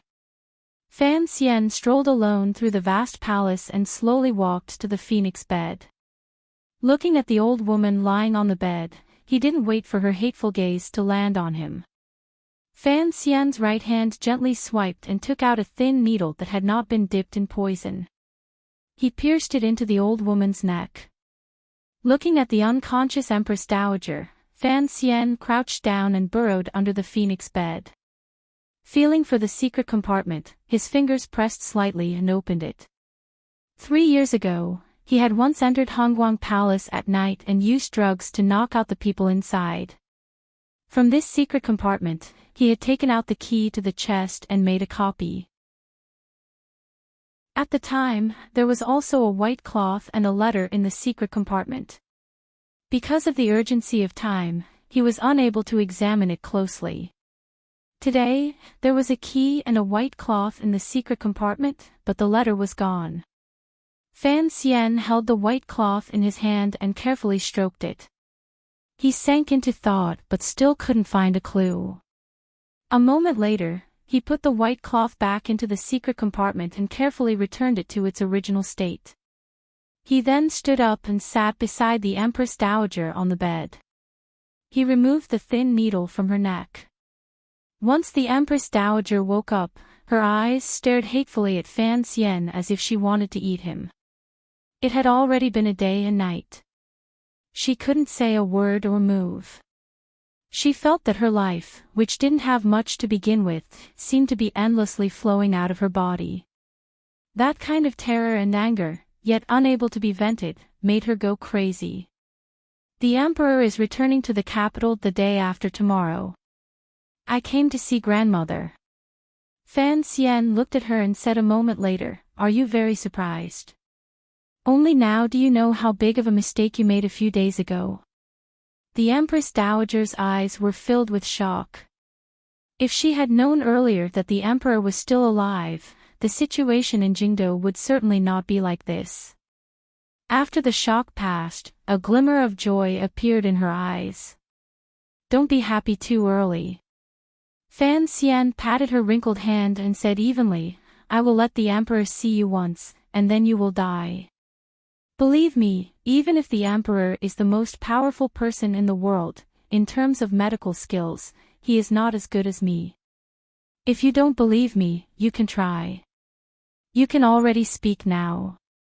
If you want to have a more dignified death and not like this, then please answer a few questions for me," Fan Xian said. "Who wrote that letter? What did it say? Also, what exactly is the connection between the Qin family and that matter 20 years ago?" Before the eldest princess died, she had told Fan Xian to ask Chen Pingping. He chose to simply and directly and crudely interrogate the Empress Dowager. "Don't think that I'm cold-blooded and shameless. Think about what you people did 20 years ago," Fan Xian said with his head lowered. "When you come out, you have to pay. As the Empress Dowager, I'm afraid you can't escape the cycle of heaven." Chapter 582. I recommend Rice Cake's new book to everyone. Please support it. Title: Ambitious Sky Demon Book Number 104246. The author's own YY introduction, The Legend of the Most Powerful Demon. Human beauties, demon saintesses, all stand still and don't move. Lie down obediently. P.S. Today's chapter is talking about how old Ginger doesn't die. It's just gradually fading. The despairing Empress Dowager didn't say the answer Fan Xian wanted to know. Her lips trembled as she closed her eyes with difficulty. Fan Xian looked at the wrinkles on her face. There were not many strange emotions in his heart. He had long guessed this result. However, to be able to have such a conversation with this seemingly benevolent but actually ruthless old woman in the middle of the night was a kind of spiritual comfort for him, particularly at a time when the Emperor was about to return to the capital. In reality, the Empress Dowager of the Qin Kingdom could not be considered to have a heart as evil as a scorpion. In these decades, she had not used the Emperor's filial piety and power in her hands to harm too many people or do too many evil things, other than the matter with Yi Qingmei. For some reason, for Fan Xian, this old woman's connection to that matter 20 years ago was even harder to tolerate than trying to kill him. Furthermore, this old woman had always hated him. It was not until after the Hanging Temple incident and the Emperor acknowledged Fan Xian's identity that she pretended to pray in the memorial hall and gave him a string of prayer beads to express her attitude. For people he admired and people who could not threaten him, Fan Xian could show his generosity and grace. However, for the Empress Dowager who had the power to threaten him, he did not admire her. He would also not show the filial piety and gentleness of a grandson. After the Emperor returned to the capital and learned of everything that had happened in Jingdo, regardless of whether or not he could understand Fan Xian's forced entry into the royal palace at night and his helplessness in pointing his sword at the Empress Dowager. Fan Xian would not leave himself too many fatal openings. He slowly used his hands to massage the Empress Dowager's arm and sent Jinqi into her body, helping the slow release of the medicinal properties of the pill in her body gradually speed up, allowing her threads of life to gradually dissipate. After carefully doing all of this, the Empress Dowager once again became a person who could not speak or move.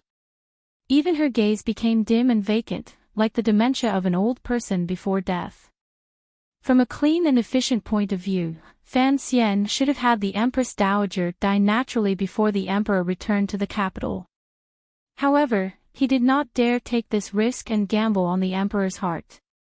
If the Empress Dowager could live until the Emperor returned to the capital, then Fan Xian would not have to be responsible for her death. If the Empress Dowager died during the few days Fan Xian was supervising the country, he would probably have to face the Emperor's unreasonable anger. He purposely raised his voice to say a few comforting words to express his filial piety and slight apologies. After waiting for a while, Fan Xian walked out of Hongguang Palace and nodded slightly to the serving girls and housemaids in the front hall. Under the respectful gazes of the crowd, he walked to the stone steps in front of the palace and glanced at the Eastern Palace in the distance. He didn't see any fire and didn't do anything else. At the brightly lit doors of the royal palace, Fan Xian saw King Jing hurrying over. This king was finally no longer dressed as a gardener. Instead, he was properly wearing a king's clothing. King Jing's manor and the Fan manor had always been on good terms. During the turmoil in Jingdo, they had relied on King Jing's identity to successfully hide their father in the manor. Fan Xian felt gratitude toward this king and quickly went forward to greet him with a deep bow. He knew the reason why this king, who had always refused to enter the palace, had hurried over tonight. The news in the palace had already been released. All of the officials and people in Jingdo knew that the Empress Dowager's anxiety had attacked her heart because of the Crown Prince and eldest princess's rebellion. Additionally, the royal palace had been surrounded and she had been frightened. She had also caught a cold and was bedridden. She probably didn't have many days left to live. Although King Jing often pretended to be a gardener and was unwilling to be close to his mother, he was, after all, the Empress Dowager's own son. Hearing this news, he rushed to enter the palace. He looked at the handsome junior in front of him and couldn't help but sigh. He glanced at Fan Xian but didn't say anything. Fan Xian's expression was calm. He had already clearly told King Jing that the Empress Dowager didn't have many days left. Although everyone knew that the Empress Dowager's anxiety had little to do with the Crown Prince, he was not worried that King Jing would see what he had done to the Empress Dowager. Some indirect news had confirmed that King Jing also knew martial arts. If he couldn't even hide it from King Jing tonight, how could the Emperor, who was about to return to the capital? "Brother, is still alive?" King Jing asked after he finished sighing. Fan Xian nodded. At Taiping Courtyard, I saw the Emperor's letter to the eldest princess. The expression on King Jing's face was complicated. As a second-generation disciple of the royal family, he had never participated in any political affairs, but he knew how far the Jingdo rebellion implicated. The news that the emperor was still alive allowed him to clearly guess part of the truth. He said with slight mockery, "Brother, you are very broad-minded and have very powerful methods." King Jing immediately thought of someone and furrowed his brow slightly. "How is she?" Fan Xian knew who he was asking about. With a serious expression, he replied, "She has already passed away. She is now in the manor. I don't know what to do with her." "Please, Your Highness," King Jing's expression was slightly sorrowful. He cut him off and said weakly, "You are now the regent. Everything is up to you." Worried about his mother's illness, he didn't say much to Fan Xian. He only briefed him on Minister Fan's situation. Then, led by a few eunuchs, he hurried in the direction of Hongguang Palace. Fan Xian learned from the king that his father had safely returned to the manor. His heart calmed slightly. Shortly after, he remembered that there was still a large pile of troublesome matters to take care of in the manor. He couldn't help but furrow his brows. Too many officials had died, and the emperor had not returned. Jingdo was in chaos. No officials from the various yamens had returned, and there was no trace of anyone from Taichung Temple. The eldest princess's follow-up could only be resolved later.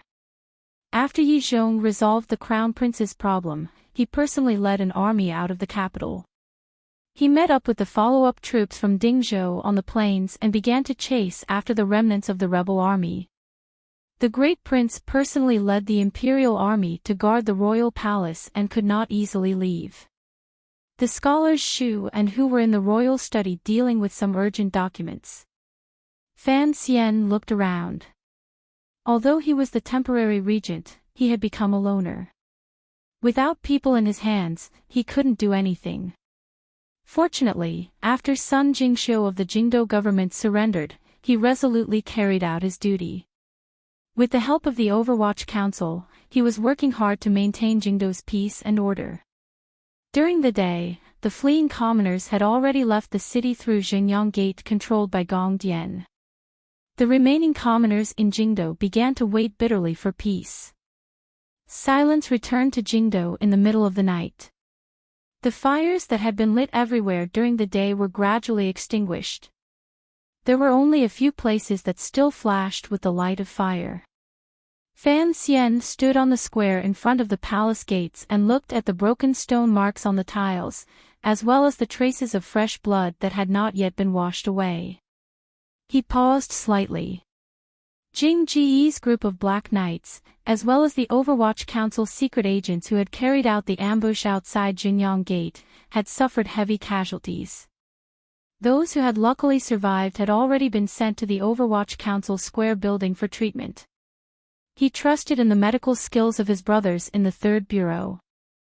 The Imperial Academy of Medicine was also temporarily conscripted into private residences to bandage up the injured Imperial soldiers and Dingzhou soldiers. However, many people still died. In the far northeast corner, there were soldiers silently moving bodies. In the darkness, they piled up into a small mountain. It looked incomparably sinister. At this time, there was no time to move these bodies out of the city for burial. Fan Xian looked at this scene and took out a medicinal pill from his clothes. He didn't drink any water. He chewed it in 2 mouthfuls and swallowed it. It was not an ephedra pill. It was a normal healing medicine. He coughed and used his sleeve to wipe away the threads of blood at the side of his lips. He couldn't resist shaking his head. This was the first time he had experienced a true battle. Looking at scene after scene of tragic and heroic scenes happening in front of his eyes, he finally understood that digging graves and admiring corpses when he was young could not train his nerves to the point of being too emotionless. In the depths of his heart, he once again said to himself, "In this world, there is no good war or bad peace." He had to carry out the agreement he made with Hai Tang in the 5th year of the Qin calendar, even if he had to face a powerful enemy he had never encountered before. Qingyu Hall should have already been burned to ruins, Fan Xian thought to himself. In order to not raise suspicions afterward, the surrounding private residences would also suffer. After the chaos, who knew how many private residences in Jingdo would be burned and looted? Presumably, it wouldn't draw too much attention. At this moment, a rider galloped in from the northwest, startling the night that had just quieted. The people on and off the royal palace all tensed up. The exhausted imperial soldiers struggled to raise the weapons in their hands until they noticed that the newcomer was wearing the robes of the Overwatch Council. Fan Xian's eyes narrowed as he looked at the subordinate galloping in front of him. He didn't say anything, but his gaze already carried a heavy questioning meaning. The newcomer was a member of the Qinian unit.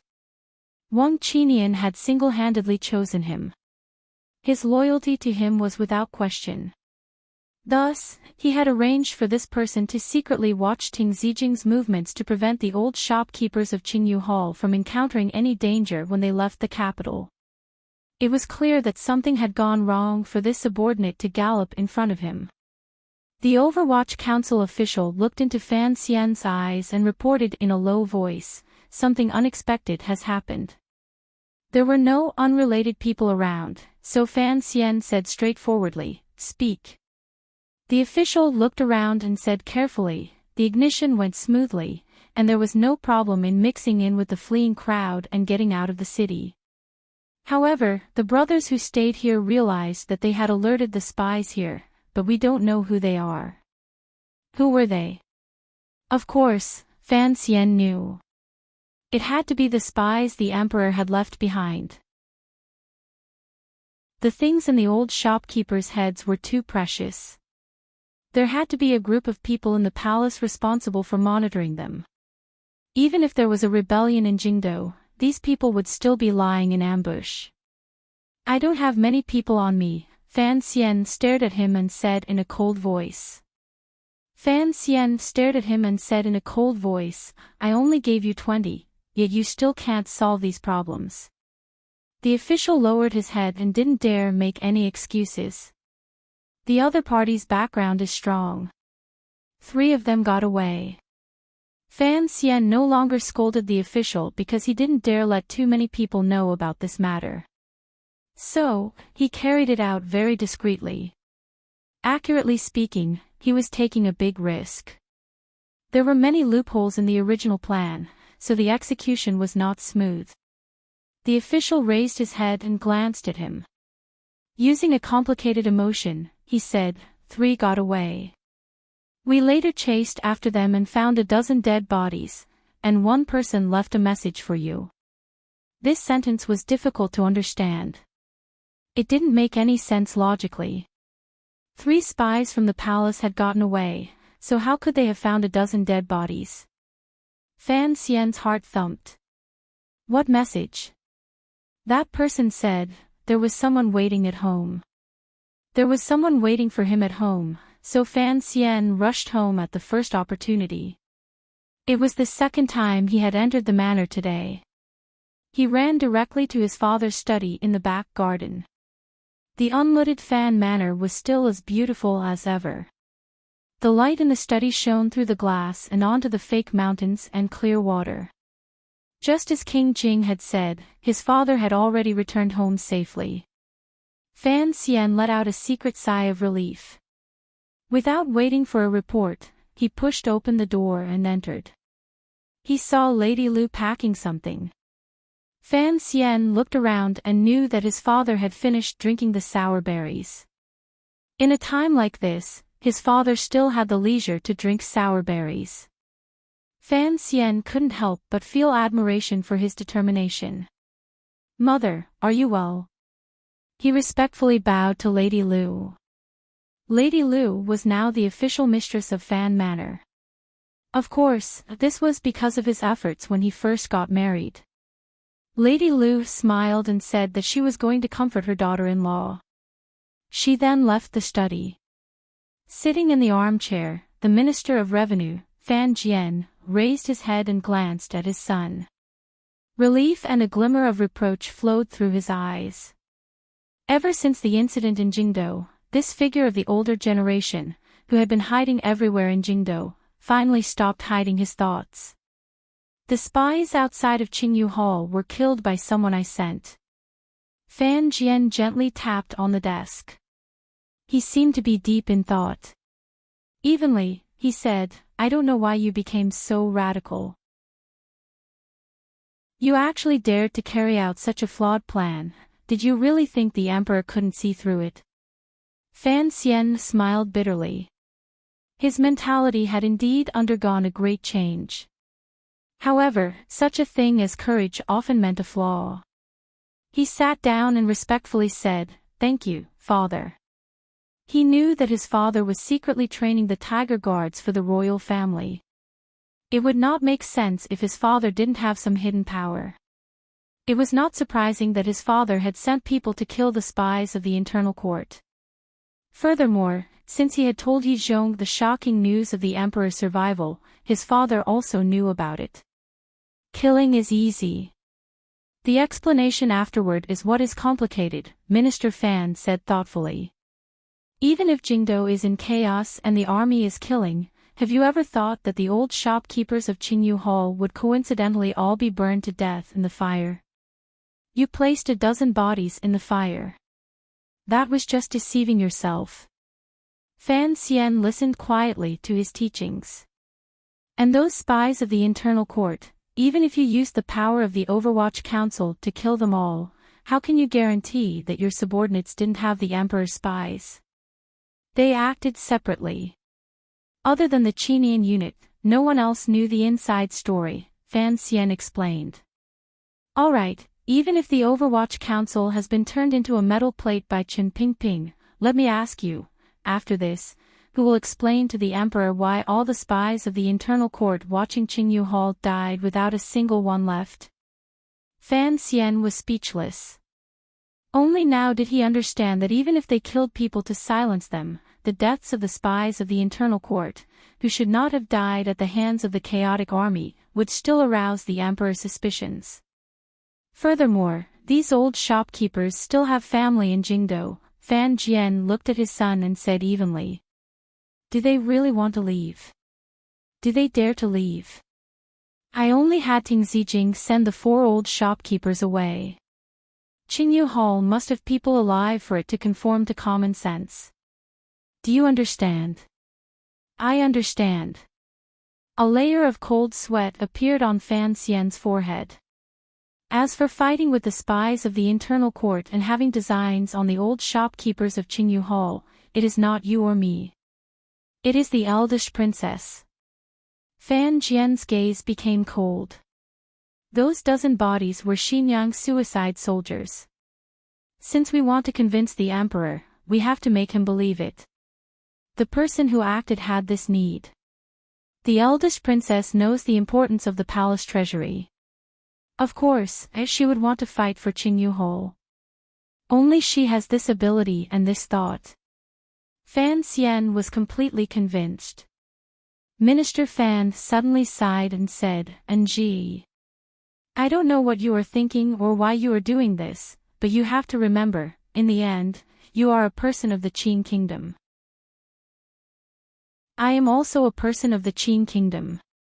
No matter what, don't do anything that will harm the foundation of the Qin kingdom." Fan Xian's heart jumped. He knew his father had seen through his plans at a glance.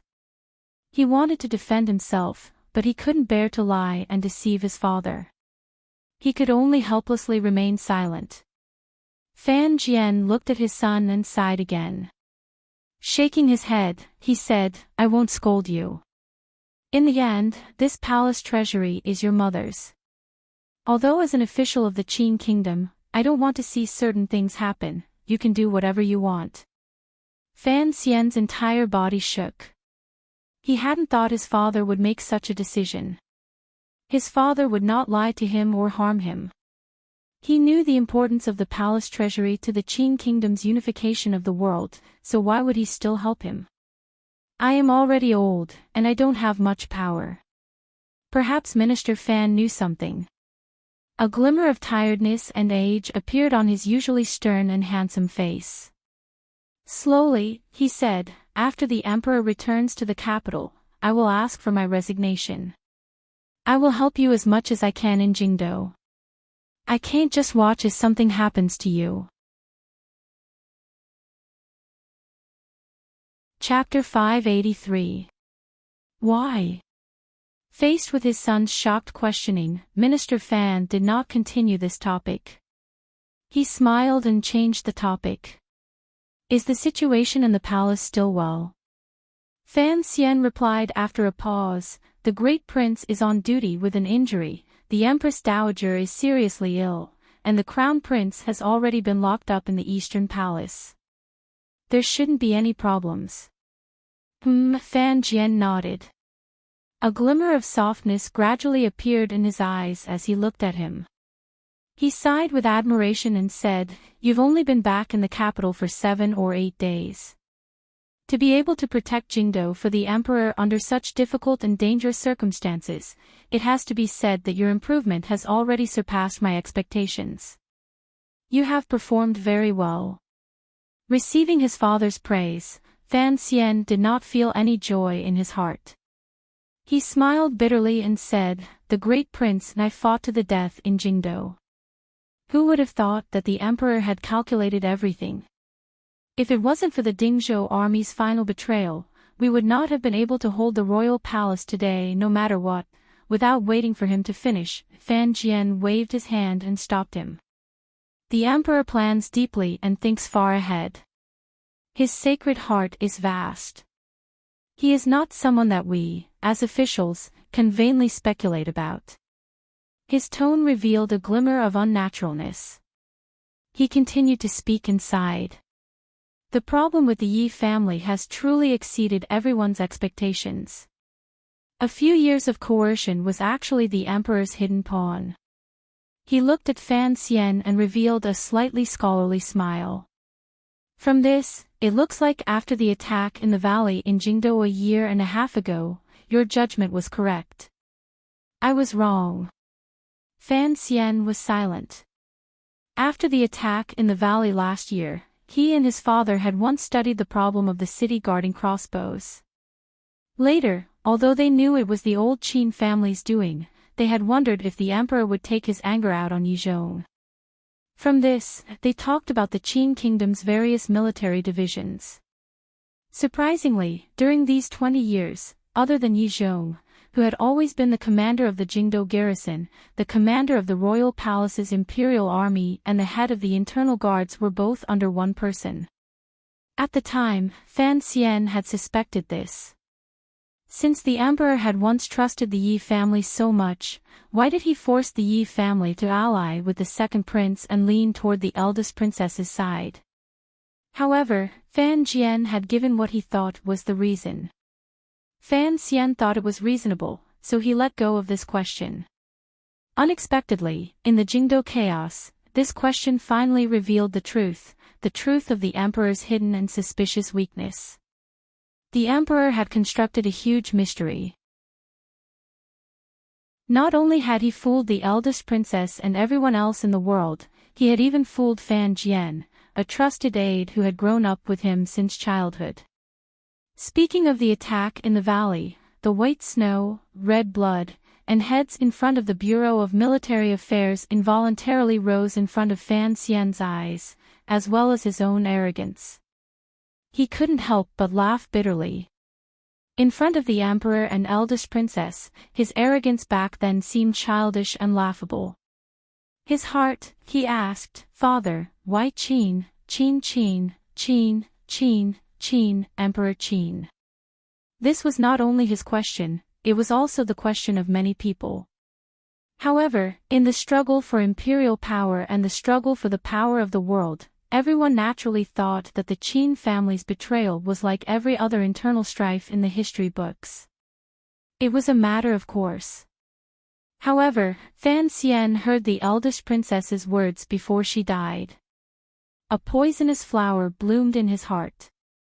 He began to pay particular attention to this question.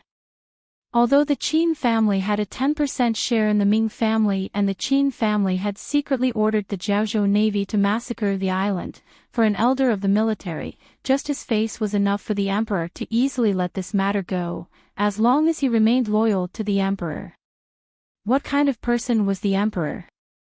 If he had not never doubted Qin Ye's loyalty, how could he have allowed him to stay in the position of the Bureau of Military Affairs for so many years? These years, the old Qin master had always said he was ill and did not go to court. The position of the head of the Bureau of Military Affairs had never been empty. After he spoke of this question, Fan Jian did not think deeply about it. He directly and coldly said, "It was also on the day of the attack in the valley that I once said, the Empress's father's head was cut off by me. Who knows if the heads that should have been cut off were actually all cut off?" Fan Xian's heart trembled. He understood his father's meaning. The old Qin family standing on the eldest princess's side in rebellion perhaps had something to do with his mother's strange death 20 years ago. Back then, when I followed the emperor to Shihu to fight, Chen Pingping was moved to the Yanjing area to deal with the emergency situation in the north, and Yi Zhong was stationed in Dingzhou to hold the line for the emperor. Fan Jian lowered his eyes and slowly said. At that time, Qin Yi was following the court's old practice. As the head of the Bureau of Military Affairs, he controlled the center of Jingdo's military power. If he was also involved in the Jingdo rebellion, no one would find it strange. It was very strange. If the old Qin master was also one of the main culprits behind Yi Qingmei's murder, then why was the Qin family not implicated in the night of Jingdo's bloodshed 4 years later, when the empress's clan was completely slaughtered and Jingdo's nobility was massacred? If the emperor, Chen Pingping, and his father had joined hands to avenge his mother, how could they have let the old Qin master go? Meeting Fan Xian's questioning gaze, Fan Jian slowly said, "The problem is, there has never been proof that the Qin family was involved in this matter.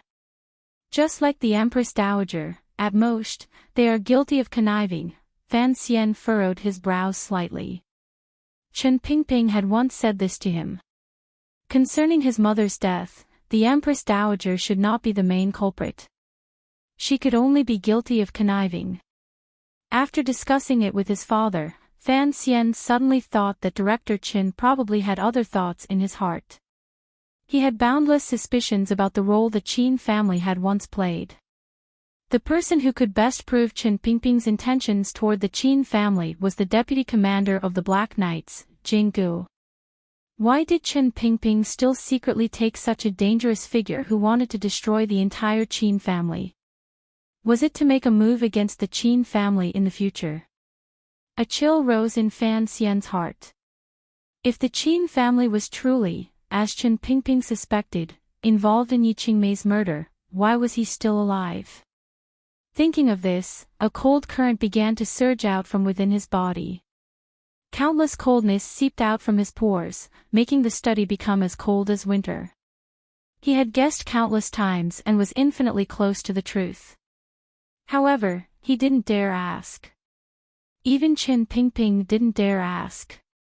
Furthermore, Chen Pingping had heartlessly separated himself from him and didn't give him any chance to open his mouth. There had always been a knot in Fan Xian's heart. Thus, he had always quietly shifted his focus toward northern Qi. He had a natural fear toward the Qin kingdom.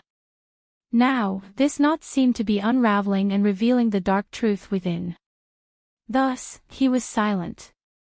He smiled slightly at his father and said, "If the Qin family was truly involved in this matter, it could be considered retribution."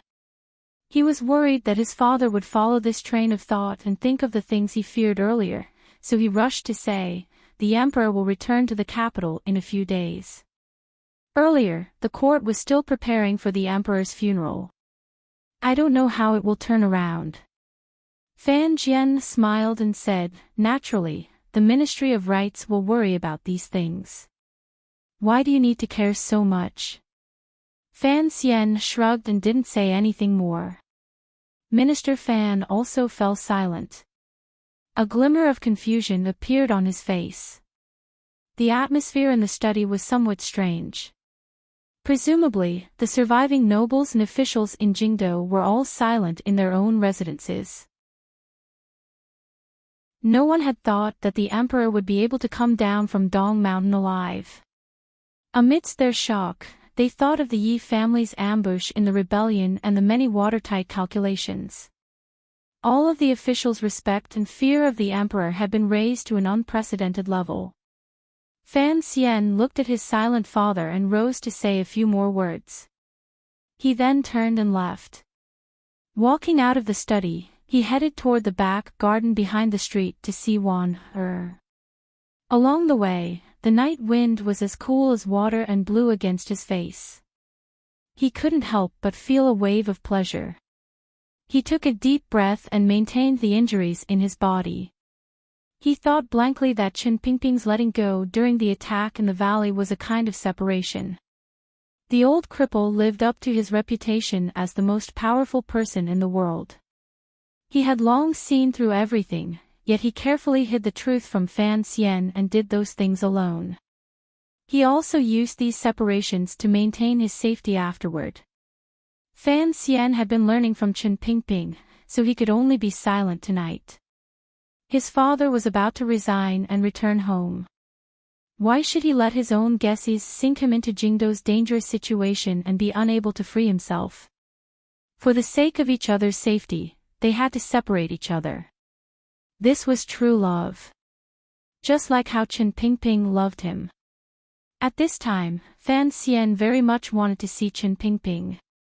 Chen Pingping was leisurely traveling around Jingdo. Occasionally, he would give orders for the Overwatch Council to cooperate with the Emperor's actions under heaven. Even if he wanted to return to Jingdo before the Emperor arrived in the capital, it could not be tonight. However, someone had come to the Fan Manor to find Fan Xian. It was already late at night. Before Fan Xian could see his wife, he was helplessly asked to leave the manor. He looked at Gong Dian at the door and took a deep breath. Pushing down the threads of irritation in his heart, he bowed and said, "Sir Gong." Earlier, he and his father had been discussing this person in the study. He knew that he was one of the Emperor's most trusted people, so he spoke with propriety. In Gong Dian's view, Sir Fan Jr. was the Emperor's closest nephew. He did not dare to be arrogant. Bowing as a subordinate, he said in a low voice, "There is something I must trouble the Duke of Donbo with." Fan Xian was now a duke, so he was worthy of this bow. Furthermore, in the few days before the Emperor returned to the capital, he was still a regent. Hearing the word trouble, Fan Xian knew it was going to be big trouble. He couldn't help but feel a real headache coming on.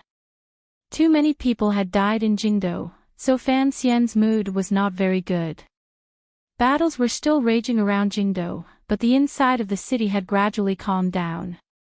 He desperately needed to rest and think. Being disturbed by someone, he did not have a good expression. However, was it so easy to be regent? Fan Xian forcefully pushed down the irritation in his heart and looked at him. Doing his best to calm down, he said, "What is it?" Gong Dian looked at him with some hesitation and difficulty. Even during the day, when he had attacked the military elder, the old Qin master, amidst tens of thousands of rebel soldiers, it had not been this difficult. Fan Xian didn't speak. He only looked at him calmly. Perhaps the pressure was too great. Gong Dian swallowed and said, "Please go to the manor." "I can't persuade the young mistress." Fan Xian immediately understood what had happened. During the day, he had been busy killing people and saving people. He had not thought of this at all. Now, in the dead of night, the smoke of battle had dissipated slightly. He immediately thought of the big trouble the Yi family was about to encounter after they had followed the Emperor and made great contributions. The commander left the capital in pursuit and ordered me to bring the young mistress back to the manor. Unexpectedly, the young mistress refused to obey. Gong Dian had stood guard at Jingyang Gate for a long time at night. He knew that in Jingdo, probably only Fan Xian could handle this matter and had the right to handle royal matters. Thus, he no longer cared about Dingzhou's face and spoke of the problem straightforwardly. Fan Xian continued to look at Gong Dian calmly and allowed him to speak. There was no disdain or mockery in his eyes.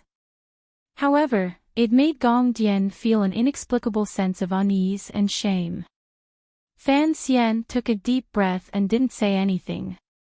In this entire matter, of the people still alive, the ones who suffered the most were probably Wan and her close friend, Yiling. His wife was heartbroken over the death of her mother. Yiling's grievance and anger would probably not be any less. When Yiling married the second prince, it could be said that they were congenial. However, no one would have guessed that this marriage was only a part of the plan between the emperor and Yizhong. In other words, Yi Ling couldn't even be considered a pawn. She had only given up her feelings and marriage to become a bargaining chip for the Yi family to win the eldest princess' trust. Only when things came to a head did she suddenly realize that her father had wholeheartedly wanted to defeat her husband. Of course, her husband had wholeheartedly wanted to use her to control the Dingzhou army. Thinking of this, Fan Xian couldn't help but think of the words the eldest princess had said before she died. The men of the world were all controlled by fame, power, and the so-called ideal of uniting the world. They truly were not good people. Perhaps that included himself, but he asked himself if he could do such a thing. He felt endless loathing for Yi Zhong, who had sold his daughter. Gong Dian seemed to guess what he was thinking. His expression was very unnatural. Fan Xian shook his head and said, "Is the second prince also locked up in the manor?" Gong Dian made a noise of acknowledgement. Fan Xian lowered his head and said, "It's fine. On Dong Mountain, the emperor once said not to kill if possible, particularly Qingze." Gong Dian raised his head in shock. He knew of the news of the emperor's survival, but this was the first time he had heard that the emperor had personally given such an order to Fan Xian. If the emperor was truly willing to leave the second prince with his life, it would be a great blessing. Everyone in Dingzhou actually liked Yi Ling. Now that the truth had been revealed and Yi Ling was mourning in the manor, all of the Dingzhou soldiers felt incomparable shame and unease. Hearing that the second prince did not need to die, Yi Ling did not need to be a widow, which made it easier to explain. Fan Xian sighed in his heart. Thinking of the emperor's orders on Dong Mountain, only now did he understand that the emperor had already confidently calculated that he would return to the capital safely and that the eldest princess would lead the crown prince and second prince in defeat. Thus, he had purposely reminded him to leave the second prince with his life. Leaving the second prince with his life was actually leaving Yi Ling, a man, and a sliver of face for the Yi family, who had performed meritorious service. Otherwise, if the second prince suddenly died, what would Yi Ling do? With the endless discussion under heaven, how would the Yi family live? Although the emperor had long calculated, Fan Xian still went to the manor. Even if he did not have any good feelings toward the second prince, Yi Ling had, after all, called him teacher countless times. Furthermore, as the regent, he had to handle the captured prince carefully. If something truly happened in the manor, it would be difficult for him to explain. He didn't raise his head to look at the signboard on the manor. Accompanied by Gong Dian, he walked straight in. There were soldiers watching all around. Even if the second prince still had strength in his hands, it would be difficult for him to transform into a mosquito and fly out of this cage. This was the first time Fan Xian had stepped into the second prince's manor. He couldn't help but feel strange. He didn't know what this brother, whose temperament, appearance, and temperament were similar to his, was thinking. Gong Dian stayed outside the rear courtyard while Fan Xian went in alone. The garden was quiet and secluded, completely unlike the grand scene a manor should have. There were still lights in the room. It looked like although it was late at night, the young prince and Wang Fei still could not sleep. Entering the door, he saw Yi Ling, alone.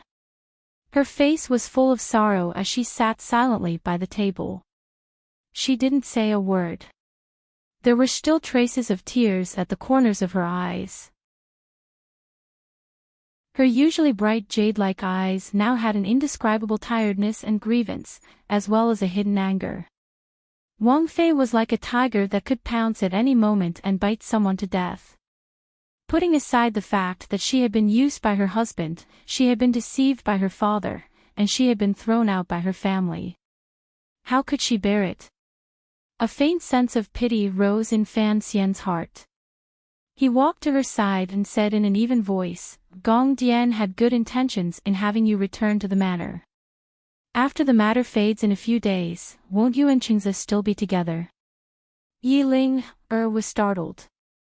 Only now did she realize that it was him who had entered the room. The mockery in her eyes grew. She wanted to mock him, but her heart ached. She lowered her head and began to cry silently. Fan Xian had never seen Yi Ling so graceful and sorrowful. For a moment, he didn't know how to comfort her. A moment later, Yi Ling raised her head and looked at him with lifeless eyes. "You're not in the palace doing your job as regent. What are you doing in the manor?" "I'm trying to persuade you," Fan Xian replied straightforwardly. Yi Ling slowly shook her head. "Don't be stubborn. Your father can't do anything about this matter. After all is said and done, if the second prince had listened to your advice and not participated in this matter, there would not be today's situation."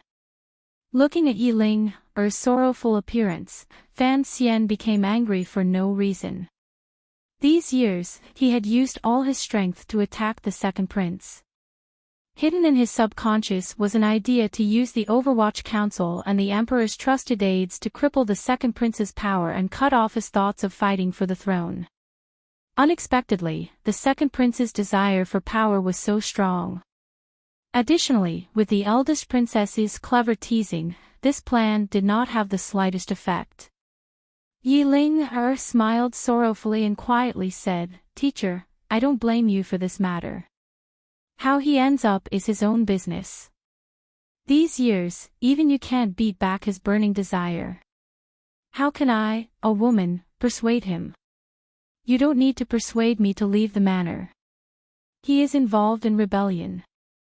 Who would give him a way out?" Yi Ling's expression gradually calmed. "No matter what kind of person Qingze is, he and I are, in the end, husband and wife. Since father and the people of the clan have never seen me as a person, it is good that I go with him. We can be husband and wife in the underworld. I think that in that lonely place, he won't still have his beautiful dreams of being an emperor." Fan Xian's heart froze. He could clearly see a glimmer of a will to die in Yi Ling's calm expression. In a trembling voice, he said, "I'll tell you frankly, the emperor personally gave me an edict on Dong Mountain. Qingze will not die."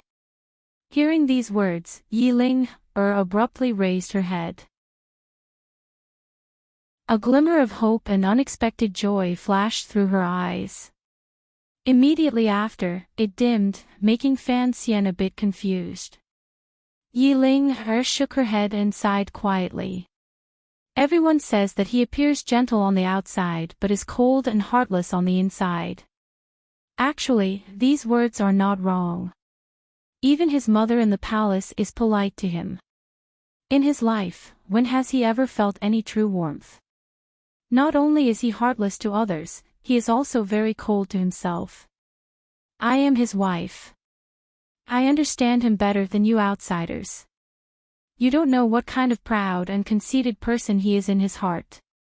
The complete failure this time was a great blow to him. Even if father left him a way out, how could he have the face to continue living?"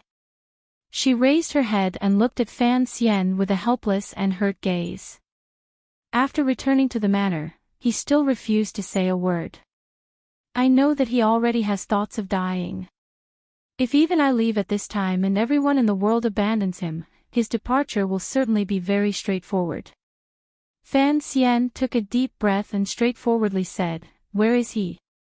The second prince, Li Qingze, was squatting on a chair with a bunch of purple grapes in his hand.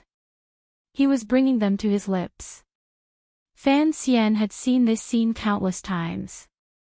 Tonight, the second prince's hair was disheveled. There was an unreadable expression on his handsome face. The corners of his lips were slightly tilted as if he was laughing at something. His entire person appeared unusually dispirited. "If you die, who will take care of Lady Shu? What about Wang Fei?" Fan Xian sat across from him and spoke as calmly as he could. His eyes were level with the other person. It was as if he was looking at another version of himself. Fan Xian's temperament was very similar to the second prince's. This was news that had long spread through Jingdo. The two of them clearly did not look alike, but sitting across from each other, it was as if they were looking at themselves through a layer of mirrors. Fan Xian looked at the other person and thought to himself that if his mother was not Yi Qingmei and his identity was switched with the second prince, he would probably only be able to sit on a chair and eat grapes without spitting out the skin. The second prince seemed to have only just noticed Fan Xian's arrival. He smiled slightly and said, "Can I still survive?" Fan Xian had no choice but to repeat the emperor's edict. The second prince smiled self-mockingly and said, "To live like a yellow dog and be imprisoned in the manor for the rest of my life. When father's 100 years are almost up and before the new emperor ascends the throne, the Yi family will be slaughtered like a dog and then I will be ordered to die. Tell me, if I survive, will my future life be like this?" Fan Xian was silent. "Since it is so, why should I burden burden that shameless father-in-law?" The second prince shrugged his shoulders. "Furthermore, there is actually no meaning in continuing to live like this." Fan Xian opened his mouth and said, "Looks like your ambition has finally been extinguished." The second prince suddenly stopped moving the grapes into his mouth. The purple grapes of early autumn were sweet and juicy. The smile on his face was also very sweet. He looked at Fan Xian and faintly said, "Now that I think about it, in the tea shop in front of Baoyue brothel, what you said was correct. During these 2 years, you have always wanted to extinguish my ambition. Thinking back, I must thank you. Speaking of which, it is strange. I wholeheartedly thought that my aunt would help me, wholeheartedly thought that my father-in-law would help me. Looking back and forth, it was you, the greatest enemy of my life, who once had a glimmer of sincerity toward me." The second prince sighed in admiration. "You are truly an anomaly in the Li family. The young lady of the Yi family is indeed as unusual as the rumors say." "And me?" The second prince continued to speak and laughed loudly. He laughed until tears and snot streamed down his face. "What am I? I thought that I schemed against others, that I had countless supporters behind me, and that the throne was just around the corner. Who would have thought that everything was arranged by father? And I, a clever person, was not even as good as a chess piece. I was not even as good as Qing Qian, that coward. I could do nothing. I had no ideas. I was like a powerless child. I could only watch stupidly as all of this happened." The second prince was angry. His voice grew louder and louder. He didn't know what he was angry about, but it was clearly not directed at Fan Xian. Perhaps he was angry that he had been placed in the position of a whetstone by father since he was young and was forced to walk step by step to where he was today. Perhaps he was angry at Yi Zhong's heartless betrayal. Perhaps he was angry that he was born in the royal palace. Fan Xian was silent. He had learned from Wan that this second brother, who had a good relationship with her since childhood, was nicknamed Stone. Even if he was a simple and stubborn stone, after being sharpened by the emperor with the sword of imperial power for so many years, for no reason, he would still carry some viciousness and negativity. "What am I?" The second Prince Li Qingze stared at Fan Xian and pointed at himself. Tears and snot streamed down his face. He laughed loudly and said, "I am a joke." Fan Xian wanted to say that in front of the emperor, it seemed that everyone in the world was a joke. However, he didn't say these words because he watched in shock as the laughing and crying second prince spat out a mouthful of black blood after saying the word joke. A mouthful of black blood landed on the purple grapes. Chapter 584. Black blood sprayed onto the purple grapes and dripped down to the ground, wetting the floor illuminated by the lantern light. The second prince lowered his head and opened his mouth. There was a patch of blood on his lower jaw. His eyes were lowered. Without looking at Fan Xian, he raised his hand and stopped him from walking over. The moment you entered the manor, I took the medicine. The second prince crouched on the chair with his head very low. Faintly, he said, I know you are Fei Jie's student, but the poison has already entered my heart. You can't save me. I also don't want you to save me. You have to know that although you are powerful, you can't stop me from dying.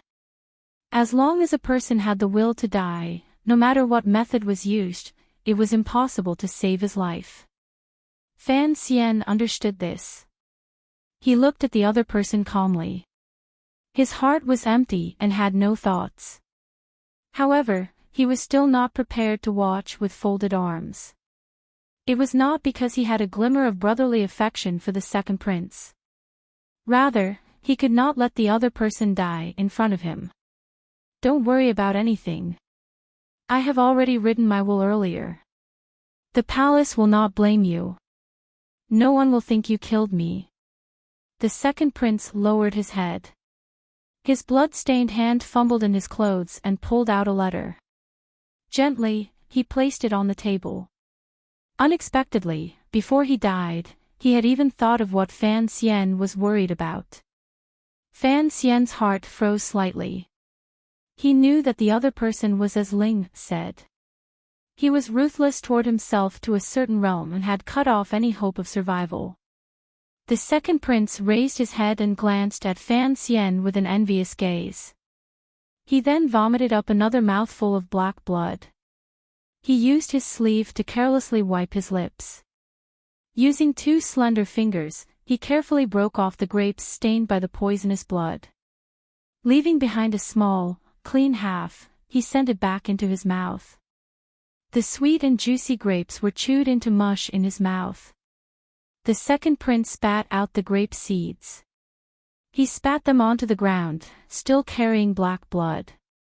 After eating the grapes, he wiped his hands clean on his body and sighed. Looking at Fan Xian, who had been silent and not moving, he faintly said, I don't want to continue living as a joke. Fan Xian nodded to indicate that he understood his thoughts. Actually, you are also a joke. A layer of deathly gray gradually rose to the second prince's face. His gaze was slightly unfocused. Thinking of something, he said, there are a lot of people in Jingdo who want to kill you. Yes, the first person to act was me, but do you think Qing Qian has been gentle toward you? The Qin family didn't kill you in the valley. He was so angry he jumped all night in the Eastern Palace, but why? He stared into Fan Xian's eyes.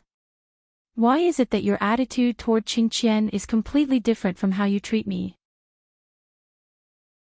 Fan Xian himself did not understand this point. The second prince was about to die, and his words were also straightforward. They pierced straight into his heart. Why was it that he had always been so tolerant and gentle toward the crown prince, but pestered the second prince relentlessly and spared no expense? The second prince's eyelids drooped weakly, and his voice was extremely low. You don't like me. You didn't like me from the beginning. Of course, I don't like you either. The two of us are too similar.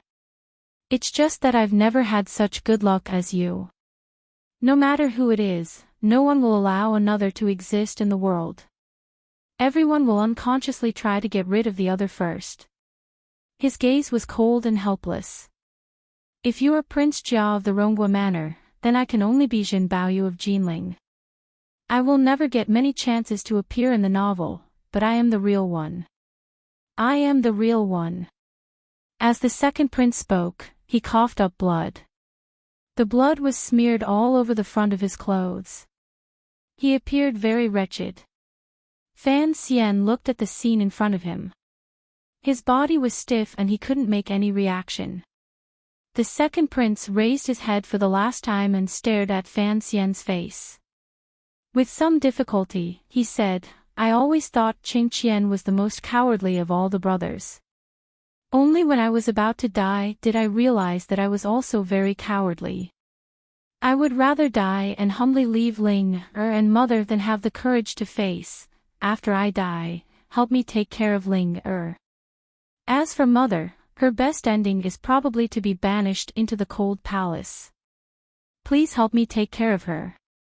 The second prince's chest rose and fell violently as if something was about to charge out. He stared into Fan Xian's eyes and forced himself to finish speaking. He didn't give Fan Xian any chance to speak. Opening his mouth, he spat out a large pool of black blood and stopped breathing. After death, the second prince continued to crouch on the chair with his left hand on his knee. His handsome face carried a deathly ashen color. A moment later, his body fell off the chair with a thud. However, his eyes refused to close and were wide open. Fan Xian looked at the second prince's body with a numb expression. He suddenly felt that this early autumn night could be so cold. He shivered. His emotions were complicated. He didn't know what kind of sigh he should make about the body in front of him. Perhaps silence was the best attitude. The second prince, the true prince, was already dead. How could the fake soul in his body continue? His expression was not very good. It was not because the second prince had committed suicide in front of him, nor was it because of the heart-wrenching words the second prince had said before he died. Rather, in the end, the second prince had asked him to help him take care of Ling and Lady Shu. He didn't even give him a chance to refuse.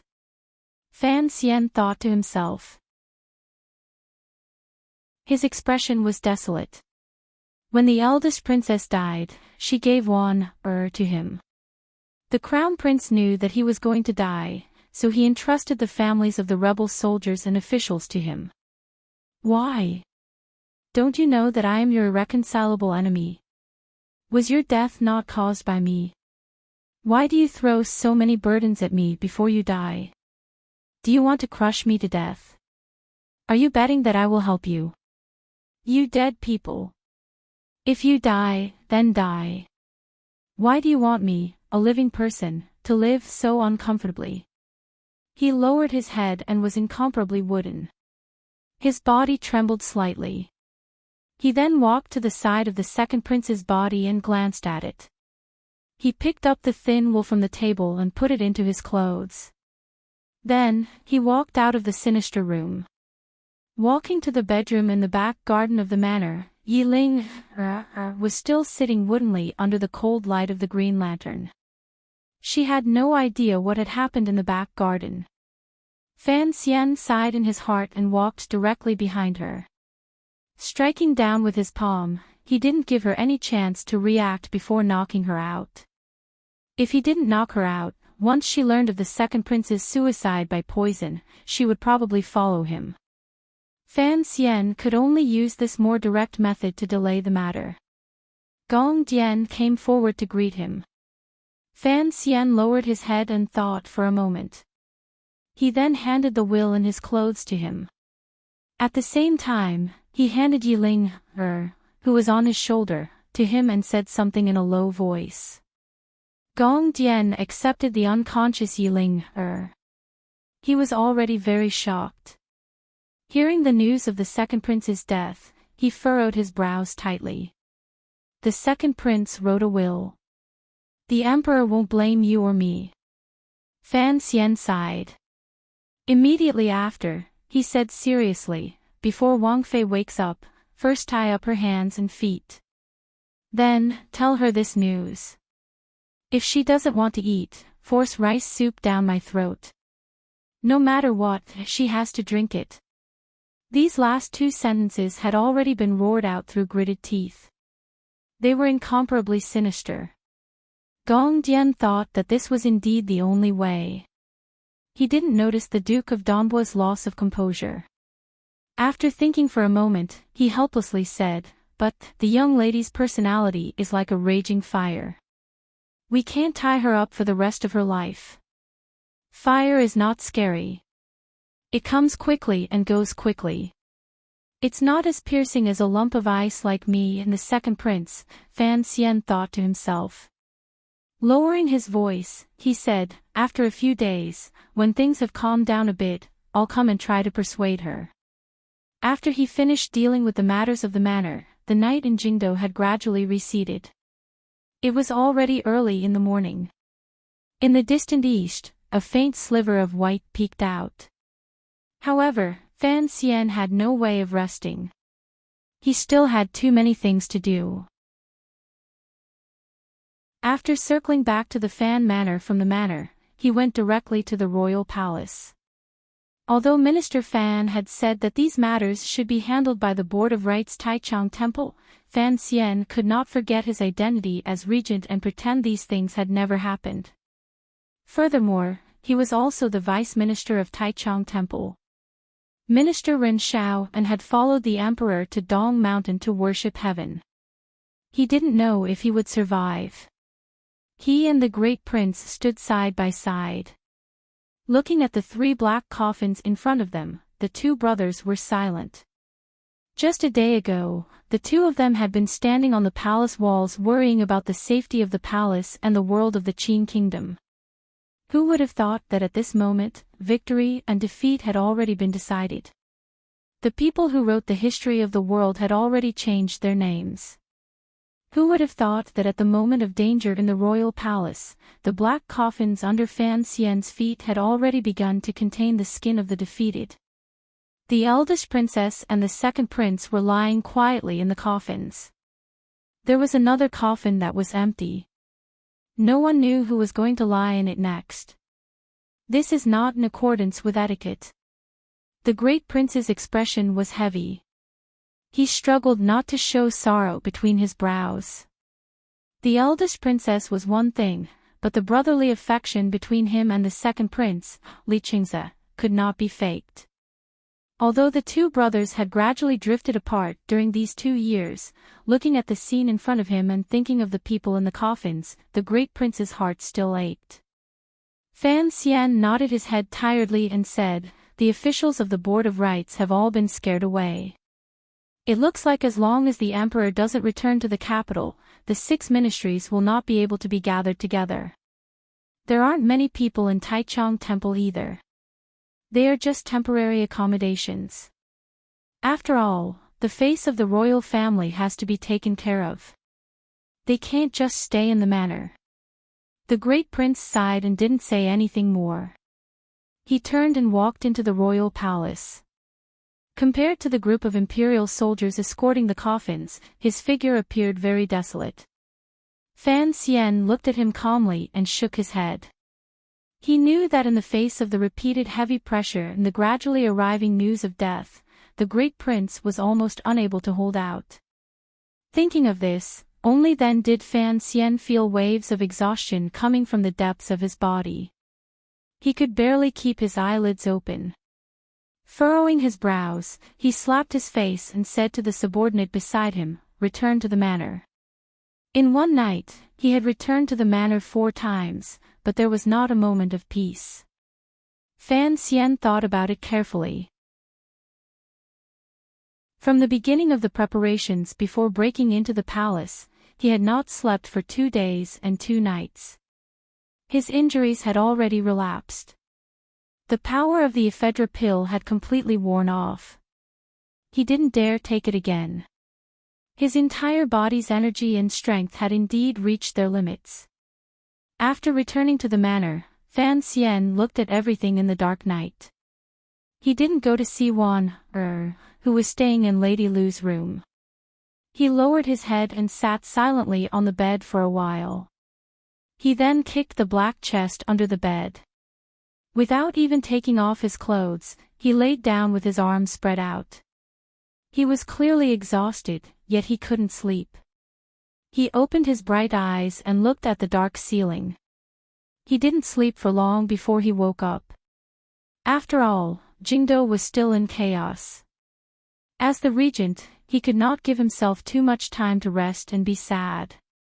After getting out of bed, he randomly ate something and used a hot towel to soak his face, forcefully recovering his energy.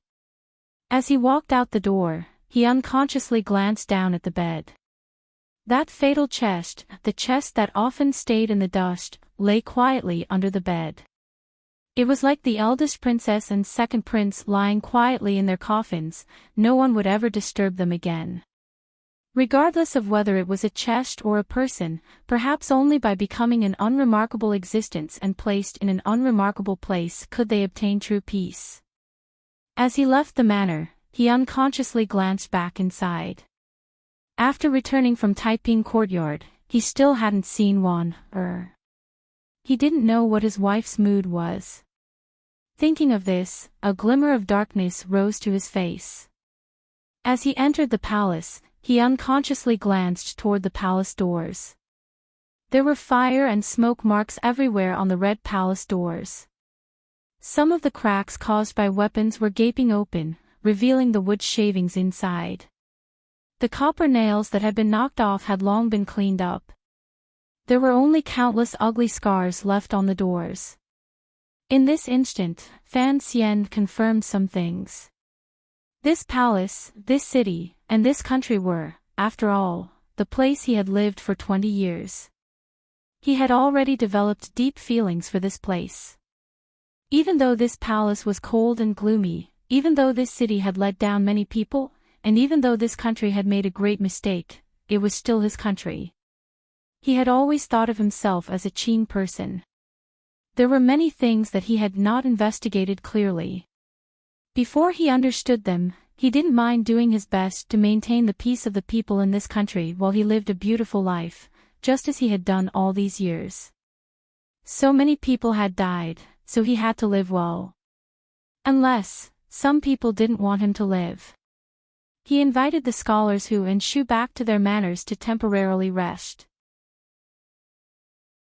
These two officials had already been in the royal study drafting up the imperial edicts for an entire night. Some of the important memorials to the Qin kingdom had finally been roughly sorted out. However, the two scholars were not made of iron. Their mental state was much worse than Fan Xian's. After receiving a series of shocks and not sleeping, they were long exhausted. Fan Xian sat in the empty royal study and couldn't help but shake his head. Usually, when the emperor was here, although the royal study was just as quiet, it was always filled with a different feeling. Was it dignity? Or something else? In any case, it was completely different from the royal study he sensed. He didn't know how the emperor had come down from Dong Mountain alive, but he knew that his performance would certainly satisfy the emperor. It looked like his position as a powerful official could be secured. However, when he thought of the war that would open the curtains in 2 or 3 years, Fan Xian felt a bit of bitterness in his mouth. It was said that a gentleman did not bully a dark room. However, Fan Xian was not a gentleman. He sat alone in the royal study looking at the mountainous piles of memorials on the low platform and the soft couch. He thought of how the emperor had been controlling the entire Qin kingdom's court politics from there. His heart jumped. He stood up and looked calmly in that direction. Slightly tilting his head, he wondered what it would feel like if he sat there. Immediately after, he shook his head. His thin lips twitched slightly, revealing a glimmer of self-mockery. Being regent for a day and night had almost tired him out like a big yellow dog in the summer. Looking at the wretched appearance of the scholars Hu and Shu being supported by the eunuchs, Fan Xian confirmed that the emperor's job was certainly more tiring than that of the Yellow Emperor, who had countless women every day. It was still that old saying. There were only 3 kinds of people in the world: men, women, and the emperor. Anyone who could be a true ruler was not a person. Invite the third prince over. Fan Xian smiled slightly and spoke to the little eunuch outside the royal study. He immediately thought of Hongzhu and some of the people involved in the rebellion who were still imprisoned in the cold palace. He didn't know how the emperor would handle this matter after he returned. However, in the eyes of an outsider, Hongzhu had basically done nothing, so there shouldn't be any major problems. In just a few years, the third prince, Li Qingping, who had gradually grown into a youthful appearance, arrived outside the royal study accompanied by an old nanny and a few eunuchs. Fan Xian glanced at the old nanny and waved his hand for them to leave. Holding the third prince's hand, he came to the front of the desk where the memorials were kept. Li Qingping's hand was slightly cold. The gaze with which he looked at Fan Xian was also different from when he was in Jiangnan. It appeared to be somewhat respectful. Fan Xian had already noticed this scene out of the corner of his eye, but he did not care much. He was respectful and fearful, but there was no sense of alienation. He knew that his performance this day and night had left a deep impression on this brother of his. He would probably never be able to shake off this kind of mark. This was a problem in education. Other than Fan Xian, no one in this world understood it. In order to raise a prince who dared to open a brothel and kill people at the age of 9 into a kind ruler, pure moral teachings were not enough to complete the task. He had to let the third prince understand that there were many things in this world that could be achieved through more open and above-board methods. The third prince needed a role model. From the beginning of the Jiangnan trip, Fan Xian had set himself as the role model in the third prince's heart because he was an immortal poet, a warrior, a powerful official, and the savior of the third prince. In the hearts of most of the people of Qin Kingdom, he was a good person. Fan Xian hoped that the future emperor of Qin Kingdom would also be a good person, just like the crown prince. Sir. I heard father. Li Qingping looked at Fan Xian with some fear. Fan Xian smiled. With the temple above, the emperor has the mandate of heaven to protect him. Naturally, those thieves and rascals cannot harm him. Oh. A glimmer of joy rose to Li Qingping's face. Although he knew that if his father died, he would become the next emperor of Qin Kingdom under the protection of his teacher and brother, he was, after all, still a youth. His thoughts were not that ruthless. Fan Xian pretended not to care, but he carefully paid attention to the change of emotions in Li Qingping's eyes. He thought to himself that he had indeed not seen wrong. In the future, the emperor will probably often have you come to the royal study to listen. After Fan Xian said this, he paused and slowly opened his mouth to say, Your Highness should first familiarize yourself with the place. The third prince had come to the royal study before and knew that his brothers, the crown prince, his second brother, his eldest brother, and even his teacher would always listen to his father and the officials discuss matters in the royal study after the court meeting. However, after today, this royal study would probably be much emptier. There are many things that probably no one dares to say to Your Highness, Fan Xian said calmly after thinking for a moment. But, I must tell you. The emperor was about to return. Fan Xian had to give his own explanation to the third prince because he knew that this child's thoughts were actually very meticulous. Earlier, he had always used Your Highness to refer to him. The great prince's nature is martial. In the future, he will be sent to the borders to guard. Fan Xian's expression was slightly heavy. Using his own words, he described the emperor's future plans. His nature is straightforward. He will not take the initiative to do anything that will harm the brotherhood. You can rest assured on this point. Don't be suspicious. The third prince's hand trembled. Looking at his teacher's face, he didn't know why he was suddenly saying this. As for me, I will eventually leave. The world is so big. I have to go to the ends of the earth to take a look. Only then will I not have wasted my life. Fan Xian smiled slightly. So, don't be suspicious of me. Even after you grow up, don't be suspicious of me. The third prince opened his mouth wide. For some reason, he felt a glimmer of fear. These are not words that an official should say, Fan Xian withdrew his smile and calmly said. But, I want to say it to you. In the 20 years of my life, I have grown tired of guessing and testing each other's intentions. Regardless of whether or not you still believe these words when you grow up, please remember these words. Just as he had said, these words had already violated the emperor's family's great taboo. Furthermore, they had come from the mouth of an official. Yet, Fan Xian had said them so calmly and naturally. Li Qingping looked in a daze at his teacher's originally handsome but slightly sallow face and unconsciously nodded his head. 3 days had passed. Jingdou had already been pacified. The 3 riders once again entered the capital and announced to the world the news of the emperor's return from worshipping heaven. The Jingdou people, still shaken, were overjoyed. Standing on the palace walls, Fan Xian didn't know what they were happy about after suffering so much. The emperor's scheduled return to the capital was 3 days late. During these 3 days, the Dingzhou army's military intelligence reports came endlessly to the capital through the military and Overwatch Council's channels. Fan Xian had enough of being a regent. With both hands, he held the emperor's royal seal and randomly stamped it. On this day, the news finally arrived. Fan Xian brought the 3rd prince, the great prince, and the surviving royalist old officials through the streets that still had the marks of war. Walking out of Xingyang Gate, they stopped 10 li away.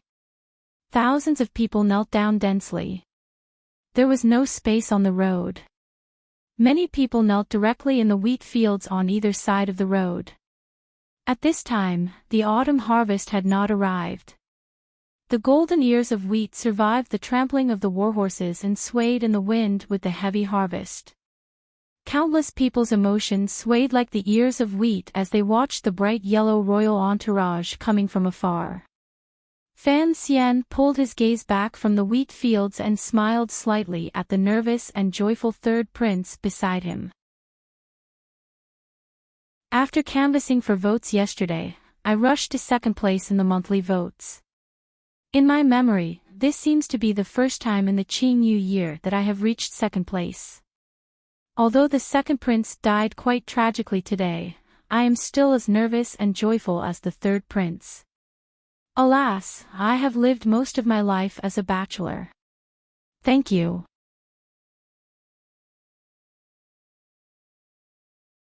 Chapter 585. The royal carriage slowly arrived and steadily stopped on the road. Because of the chaos and panic of the battle, the road had not been paved with yellow earth or sprinkled with water. However, the emperor's feet still did not have any hesitation. Firmly and steadily, he walked down the steps and stepped onto the land around Jingdou. The emperor moved his hand away from eunuch Yao's elbow.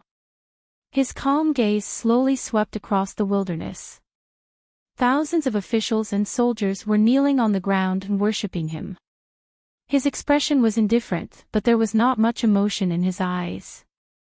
Amidst the earth-shaking mountain cries, the emperor's gaze moved closer from the distant Jingdou walls and landed nearby. It flashed past the scholars Hu and Shu, the great prince in martial attire, and his nervous and slightly happy youngish son. In the end, it lightly landed on Fan Xian's handsome and threatening face. He noticed that there was a strong sense of tiredness on this boy's face.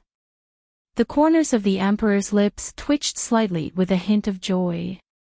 It was as if he was growing to like this pretty face more and more in the depths of his heart. His brows immediately furrowed because he found that Fan Xian had suffered a serious internal injury. Spreading out his bright yellow dragon robe, the emperor stretched out his arms. Calmly and domineeringly, he faced the wilderness in front of him. The mountain cries gradually stopped. If no one dared to look at the emperor, how could these thousands of people know the emperor's actions? From the moment they got out of the car, the emperor's gaze had basically landed on Fan Xian. Fan Xian felt uncomfortable all over, but he kept his head down. He didn't know how to react. After hearing the cheers, the emperor's feet gradually moved toward them. Just as he was about to walk in front of Fan Xian, the emperor suddenly changed his direction and did not look at Fan Xian again. Solemnly, he helped Shu Wu and Hu the scholar to their feet. His hands gripped old Shu's shoulders. Using a gentle and firm tone, he said, "You've suffered. Shu Wu's heart jumped. Fear appeared on his face. Who the scholar also repeatedly said he didn't dare. The emperor smiled and didn't say anything. Immediately after, he helped up the great prince, who had led the soldiers in the Jingdo battle and achieved great merit. The emperor's emotions toward this eldest son he had never liked much were complicated, but his expression was calm. Following this, the emperor pulled Li Qingping up and used his right hand to gently stroke his youngest son's head for a while. His gaze looked around at the officials loyal to him and didn't say a word. Then, he turned around and walked back to the royal carriage. Everyone was dumbfounded, thinking that it was over just like that. It was not about whether or not the emperor's return ceremony had finished. Rather, it was about the most meritorious service in protecting the country, the Duke of Donbua, still kneeling stiffly on the ground. Why did the emperor not say anything at all? Shu Wu and Hu the scholar met each other's eyes and saw the confusion in each other's eyes. Fan Xian was also a bit confused. He didn't know if he should stand up. Get up. Could it be that you won't be able to stand up if I don't help you up? Before he boarded the royal carriage, the emperor lightly tossed out these words to the crowd. Although these words did not point to anyone, everyone knew that they were directed at Fan Xian. Furthermore, they appeared cold, but in reality, there was a sliver of closeness within. As for the other meaning hidden in these words, only Fan Xian could understand. The emperor had already recognized his ability and loyalty. Without needing his support, he could also stand in his own position in court. Fan Xian laughed bitterly and stood up. He lowered his head to look at the dirt on his knees. Logically speaking, the emperor had not yet boarded the carriage. As an official, he could not clean up his appearance. However, an impulse came from somewhere and made his right hand brush at his knees, brushing away some of the dirt. This small action did not attract too much attention. It made the emperor's figure, who was about to board the royal carriage, pause slightly. Then, everyone heard the emperor's words. "Enji, come into the carriage." The officials began to stare dumbfounded again. They looked at each other and sank into shock. Earlier, the emperor had not personally helped Fan Xian stand up.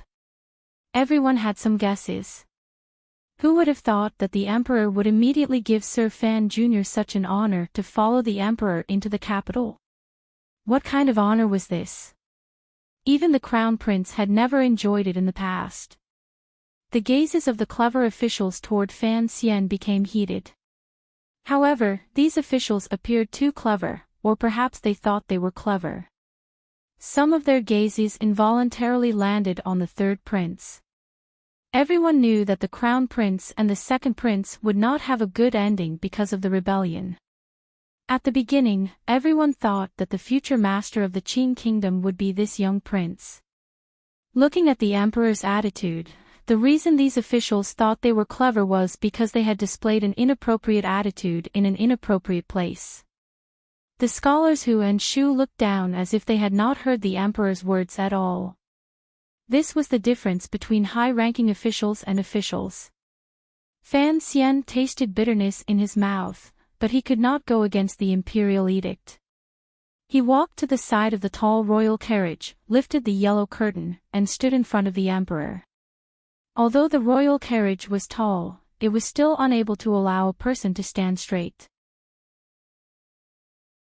Thus, he was forced to lower his head in front of the emperor, just like everyone else in the world.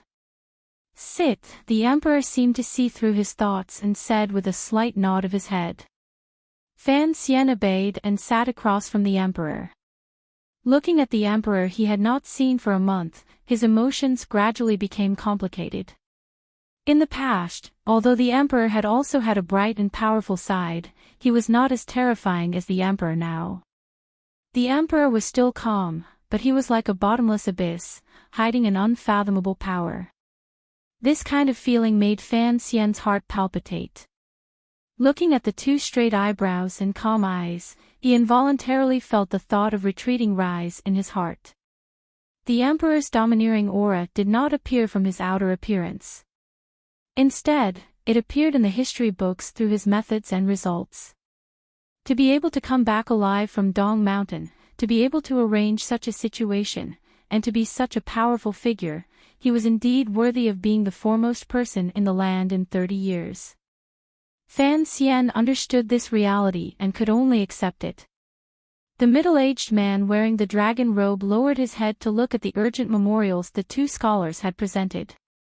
He did not pay attention to Fan Xian's gaze toward him, even if this kind of gaze toward the emperor was extremely impolite and taboo. The royal carriage slowly began to move. The light from outside the window slanted in and shone on the memorials in the emperor's hands. He lowered his head and furrowed his brows as he looked at these things.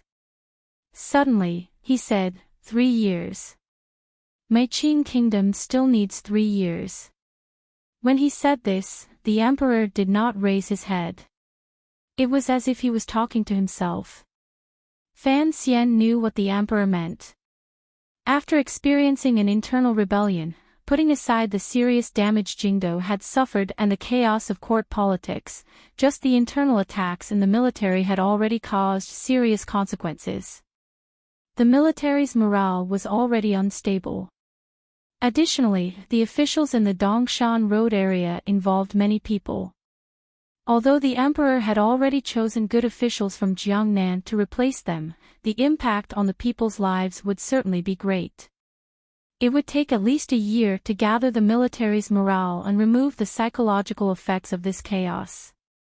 The Qin kingdom would need at least 3 years to truly prepare for a large-scale battle in terms of wealth, resources, and the hearts of the people. Presumably, in the emperor's heart, this northern expedition to unify the world would be the last one.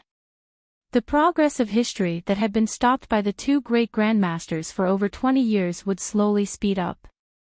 The light from outside the window shone in through the glass and endlessly brushed back, sprinkling countless glass flowers on the father and son's faces. The emperor still had his head down and said, "When the matter is done, brush off one's clothes and leave, hide one's body and name deeply, these are the words you once wrote. However, don't hope that I will let you go. When the matter is done, the matter is not over. Why is a young man like you in a hurry to brush off your clothes and leave?" The emperor's eyes looked at the memorial. These words seemed to have been spoken unintentionally, but Fan Xian's heart thumped. He didn't know what to say. When the matter was done, brush off one's clothes and leave. He had not thought that his unconsciously brushing off the dust in front of the royal carriage would allow the emperor to guess his thoughts. Furthermore, the emperor had resolutely and mercilessly dispelled his illusions or probing in his heart. He laughed bitterly and didn't dare to hide anything. Straightforwardly, he said, "I am truly not good at things like fighting wars. It's better to peacefully earn some money for the court." Fan Xian had other plans in his heart, so he rushed to speak clearly. Unexpectedly, the emperor suddenly raised his head and looked at him. "Don't think about resigning.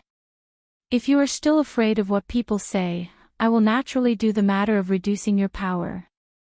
Fan Xian cried out bitterly in his heart. The emperor's words had forced him into a corner. If he was truly forced to stay in Jingdo to plot, he did not want his power to be reduced. The Overwatch Council was the most powerful weapon in his hands. If the emperor actually tore it open, what would he use to negotiate terms with this unfathomable emperor? Until now, he still didn't know the truth of what happened on Dong Mountain.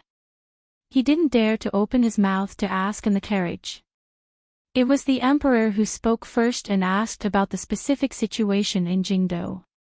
Although Jingdo had continuously sent memorials to the royal carriage during these 3 days, the matter involved the secret of the royal family. There were many things that could only be reported personally by Fan Xian to the emperor. Fan Xian's voice rang out in the carriage. From the moment he left Dong Mountain to when he disguised himself as an oil merchant to enter Jingdo, to the later plan with the Great Prince, the surprise attack on the royal palace, and finally the Yi family's attack, he spoke methodically and clearly. He purposely downplayed some details that the emperor presumably did not want to hear. When Fan Xian made his report, the emperor had already lowered his head again. That was why he carefully watched the emperor's expression and reaction. Unexpectedly, regardless of whether it was the news of the eldest prince's death or the second prince's suicide, none of them made the emperor's stone-like face tremble at all. It was only when he reported the Empress Dowager's illness that the emperor raised his head. How many days does the Empress Dowager have left? I've seen her at the Imperial Academy of Medicine. Her body is weak and she has experienced such a major event. She has been frightened. I'm afraid. Fan Xian stopped talking. He had a malicious thought toward the cold emperor. The Empress Dowager was scared to death by you. What should you, as a filial emperor, do? The Imperial Academy of Medicine. The emperor furrowed his brows and looked at him coldly. What is the use of those pieces of trash? You were in the palace. Don't you know the details? Fan Xian said darkly, it is indeed not something a person can reverse. Under the gazes and protection of countless people, the emperor's entourage entered Jingdo. Following the wide and straight Tianhe Avenue, it entered the royal palace. Along the way, the common people who had just suffered the disaster of war forcefully suppressed the sorrow or fear in their hearts and joyfully welcomed the emperor's return. It was as if they were welcoming back the backbone of their lives. From this, it could be seen that the emperor's prestige and reputation among the Qing people was still as strong and unbreakable as monarchical power itself. Arriving at the front doors of the royal palace, Fan Xian retreated from the carriage with his body bent. Meeting the great prince's gaze, he shook his head, indicating that the emperor's mood was fine and had not been affected by the successive news of deaths. Fan Xian followed the carriage into the palace. Looking at the bright yellow curtains, he couldn't help but think of the emperor's expression earlier. Involuntarily, he felt a chill in his heart. Although the eldest princess and the second prince were both the masterminds of the rebellion, they were, after all, the emperor's own sister and son. Furthermore, looking at the rebellion now, it was clear that the emperor had purposely set up a trap for the other party. Yet, after learning of the death of his sister and son, the emperor was still calm. This determination, this cold-bloodedness, truly made him shiver in fear. The great prince walked to his side and said in a heavy voice, "Why did you come down? Did you dare to sit all the way into the palace?" Fan Xian glanced at him and explained in a low voice, "The emperor asked some questions in the carriage. You know that it is not convenient to announce these things in public." There was originally no need to explain anything to the great prince. However, Fan Xian looked at the gazes focused on him from all around. He knew what kind of discussion and consequences it would cause if he followed the royal entourage into the capital, so he unconsciously added this sentence. After he finished, he felt that talking to the great prince like this would probably have the opposite effect. He smiled bitterly and said, "It was too cold in the carriage, so I came down to stretch my bones." The great prince smiled and patted his shoulder. He didn't say anything. These two brothers were actually both forcing themselves to smile.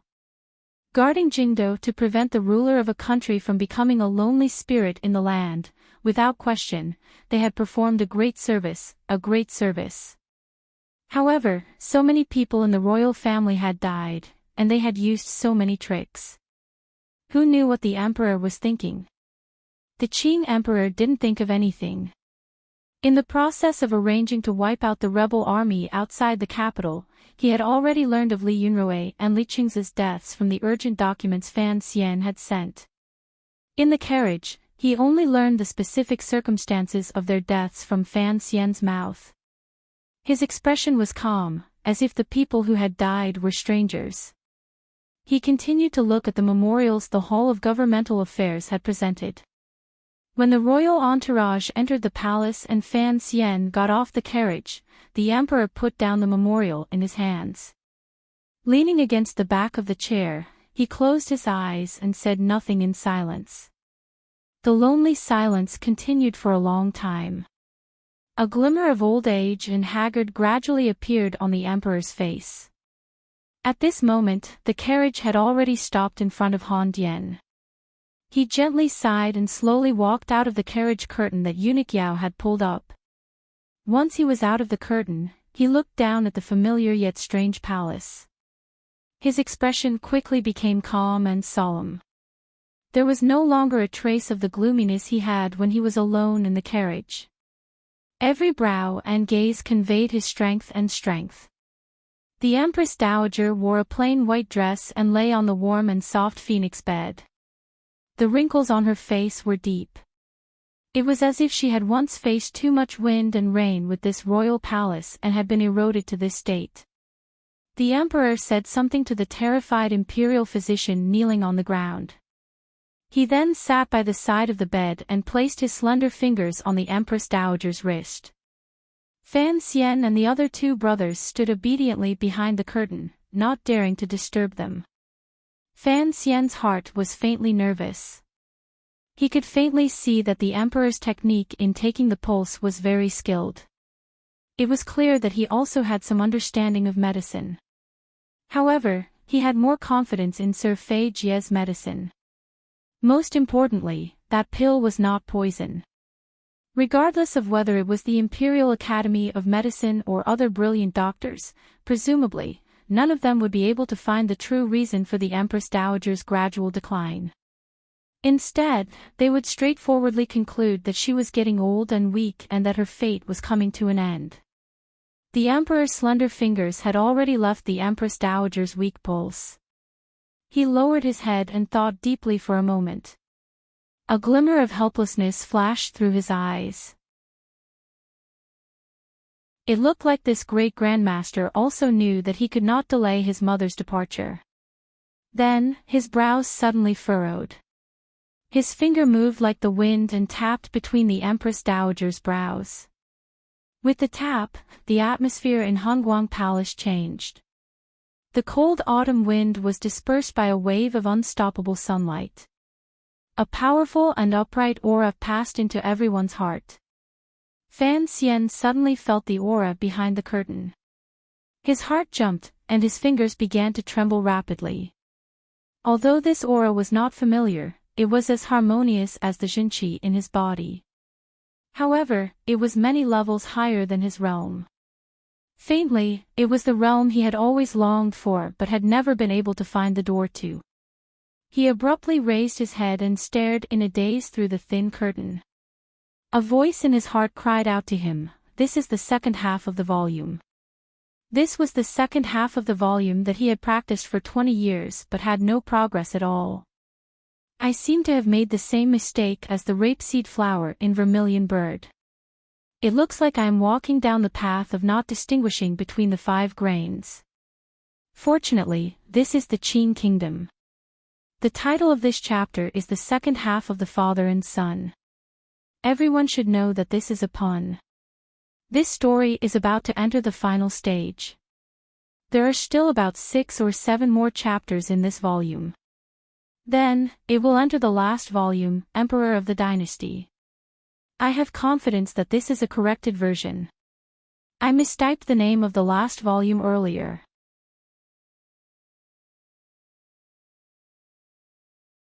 Chapter 586.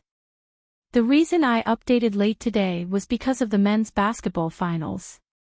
I really couldn't help but finish reading, so I finished late. Also, at the end of the chapter, I narcissistically said 4 words, "I have confidence." Then, I immediately realized that I had gotten the name of the last volume wrong.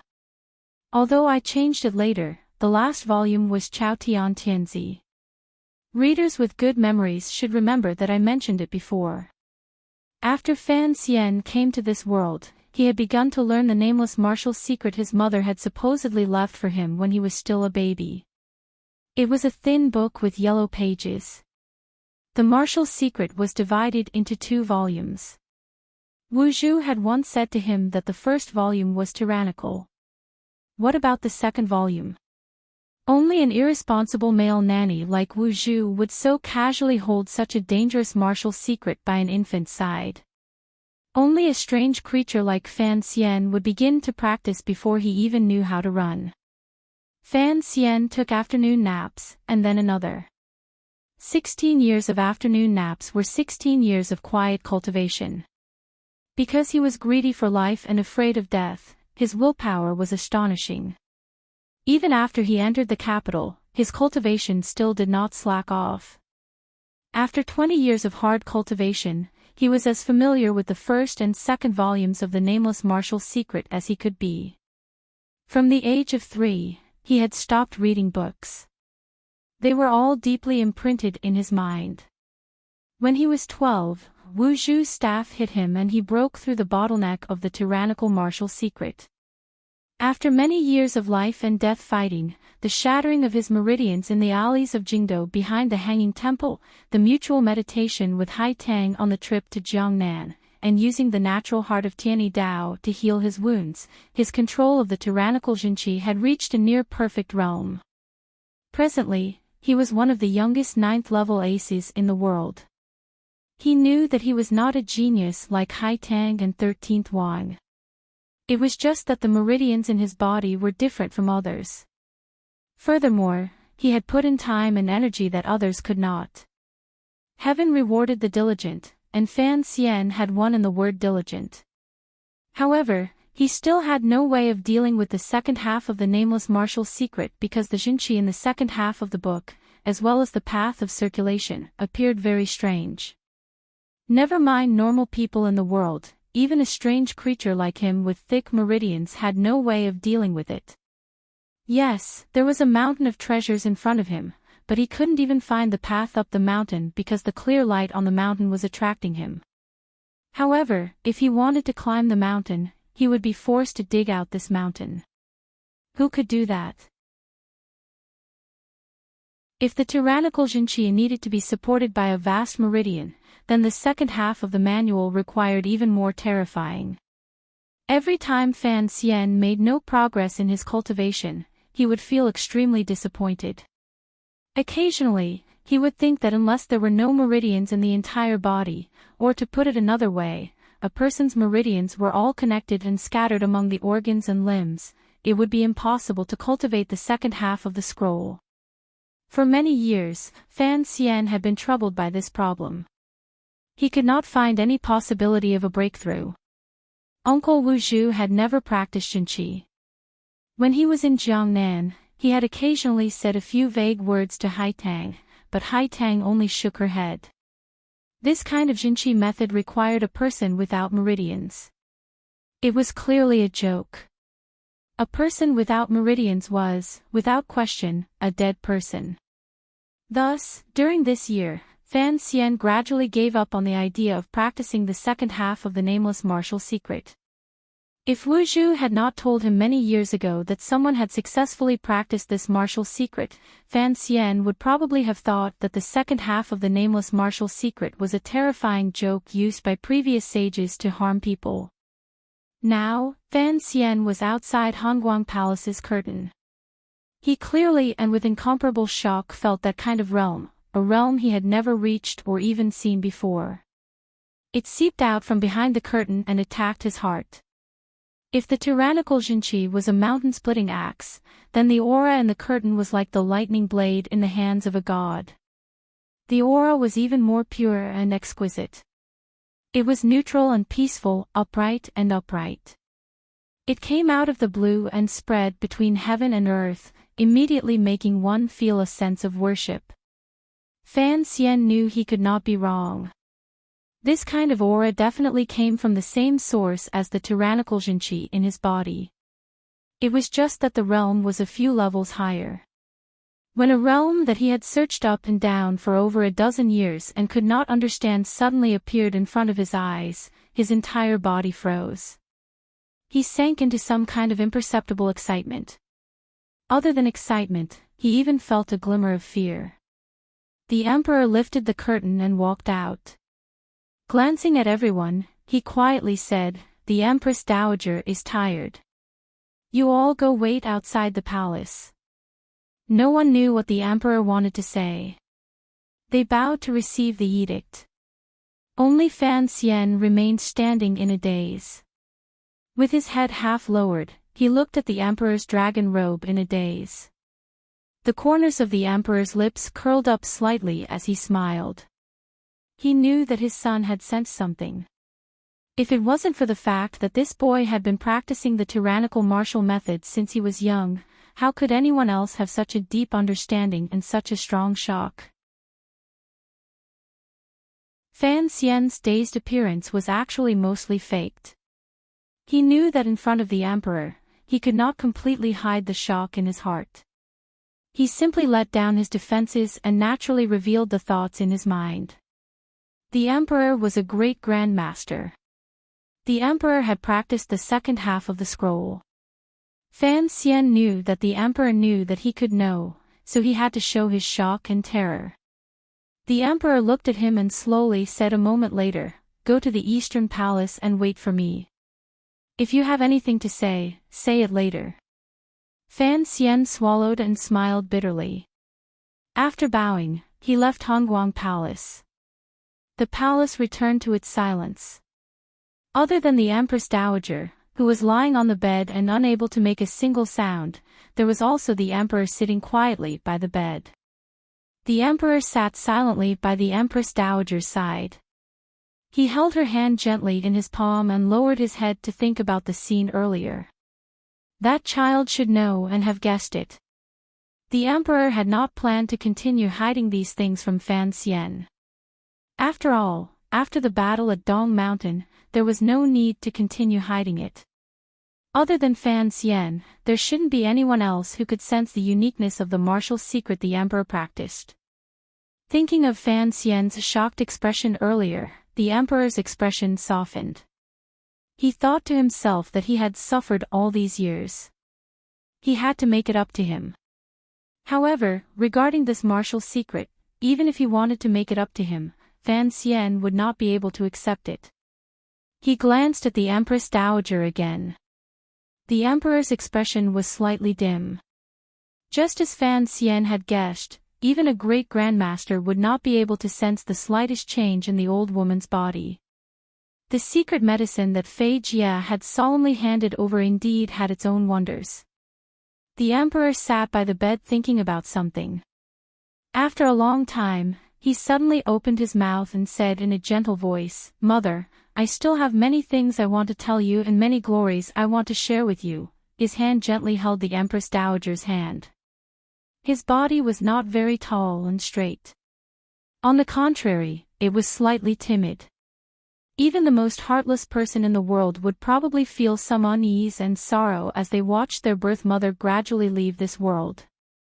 Faint gauze fluttered in the early autumn Hongguang Palace.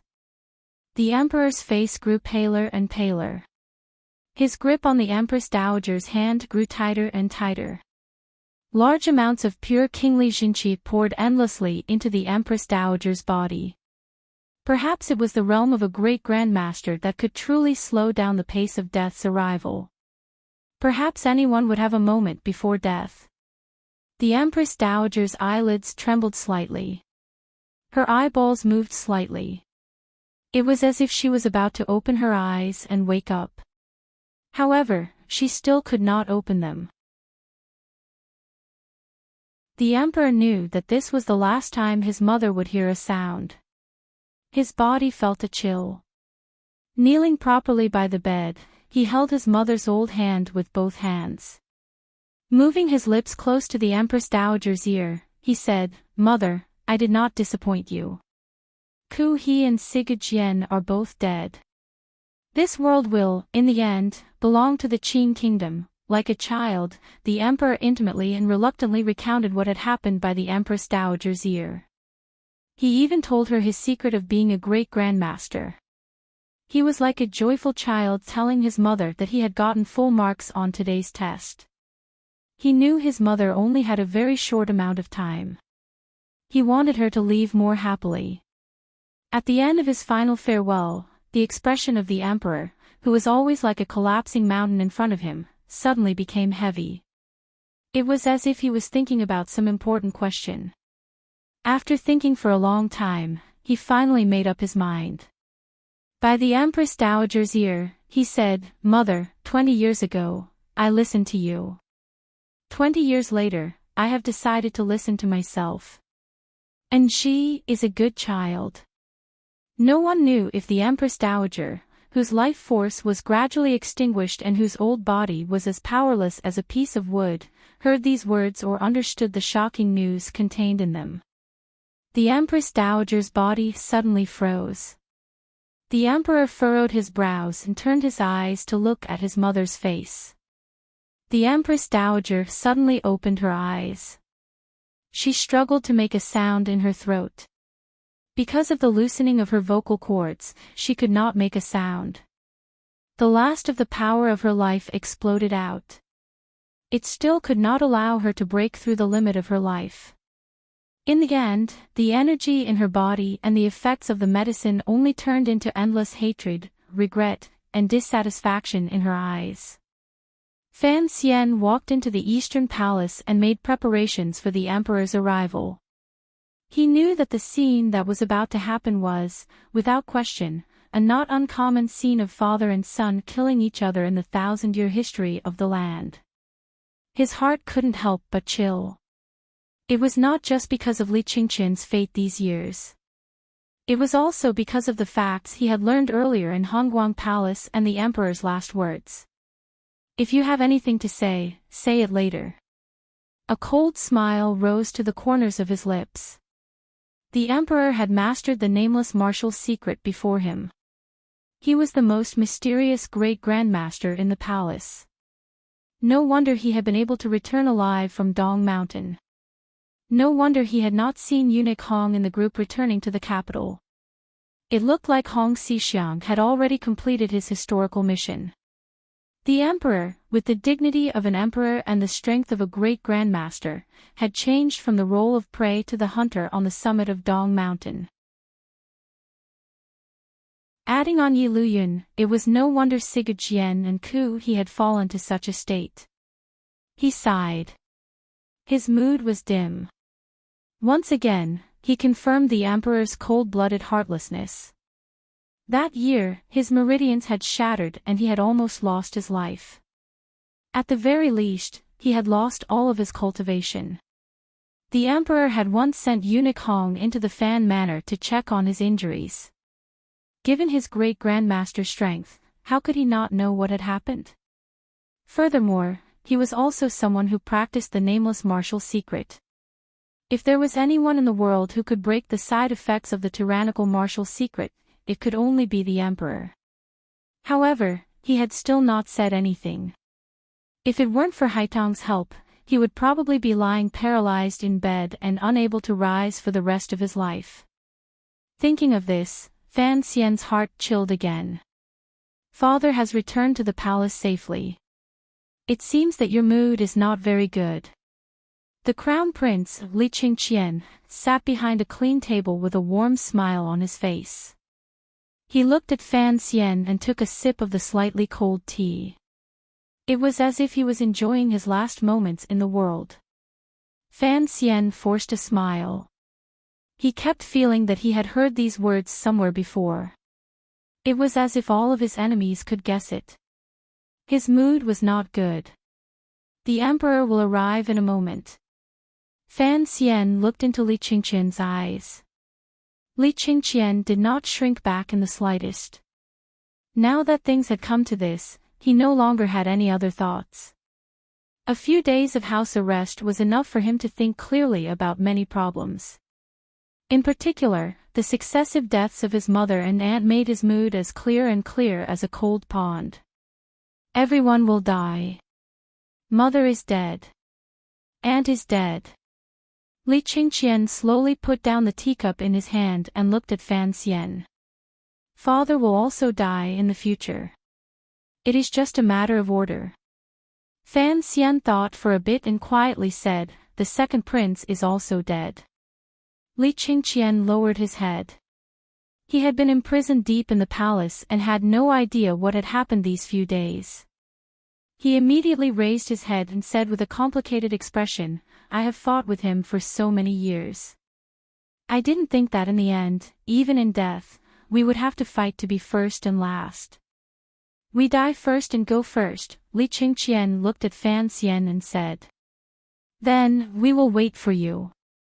Fan Xian smiled self-mockingly. He knew that they each had their own pride.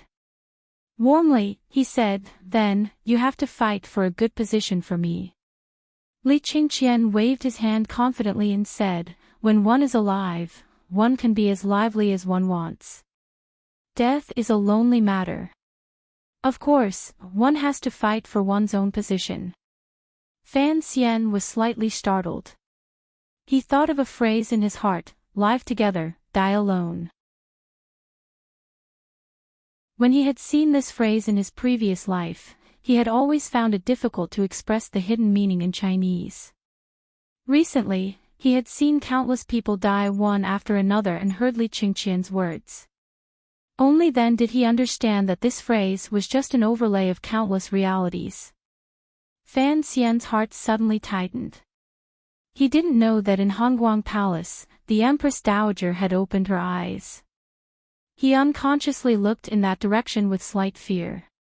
If the Empress Dowager had truly woken up, he would probably be in big trouble. This fear came from the bottom of his heart. In the past, no matter who he faced, he had never been truly afraid. Now, he knew that the Emperor was a great grandmaster. One person stood at the pinnacle of the martial realm and worldly power. What difference was there between him and a god who had descended into the mortal world? Immediately after, the ringing of the bells in the royal palace rang out and resonated in all directions. Fan Xian lowered his head and silently counted the number of times the bells had rung. After confirming the news of the Empress Dowager's death, his mood relaxed slightly. Immediately, it became empty again. Opposite him, Li Qingqian had completely different news.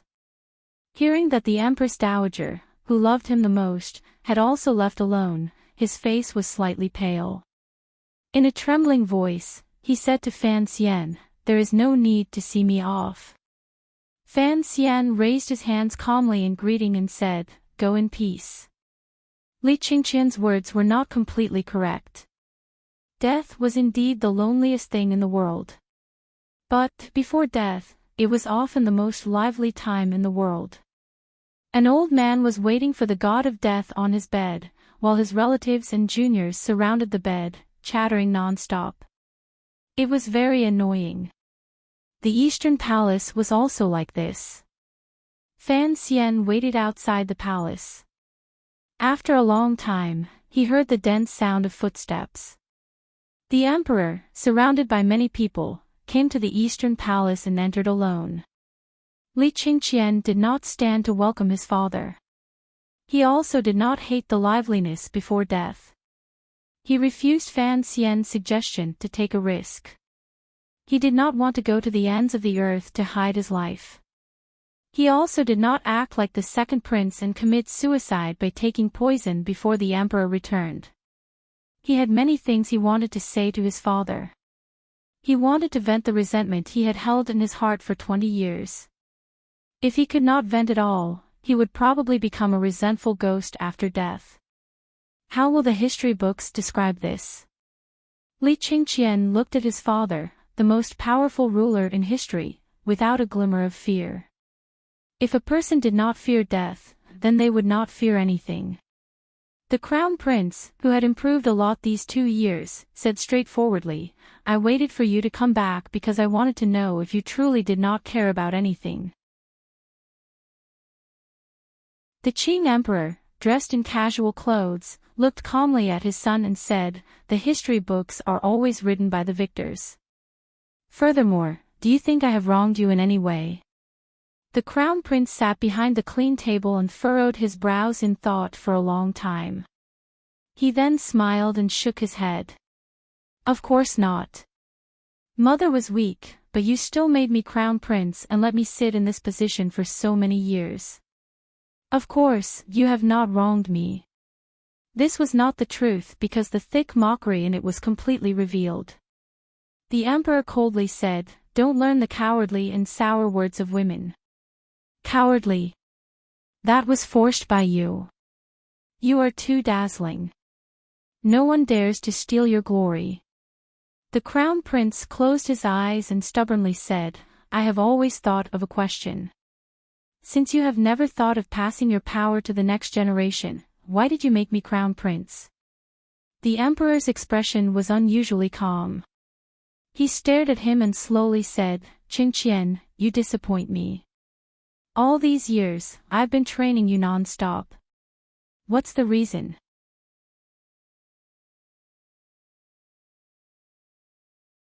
Chapter 587. Fan Xian walked out of the Eastern Palace and turned around to personally close the two heavy palace doors. He glanced at the densely packed crowd surrounding the Eastern Palace. His expression was calm, but an unknown emotion rolled through his heart. After he calmed down slightly, he waved his hand toward Eunuch Yao at the very front of the crowd. Eunuch Yao had accompanied the emperor through the difficult times on Dong Mountain. After Eunuch Hong sacrificed himself for the country, he had become the foremost figure in the Qin court. However, Fan Xian continued to casually wave his hand as usual. Eunuch Yao bowed and respectfully went forward to listen to the order.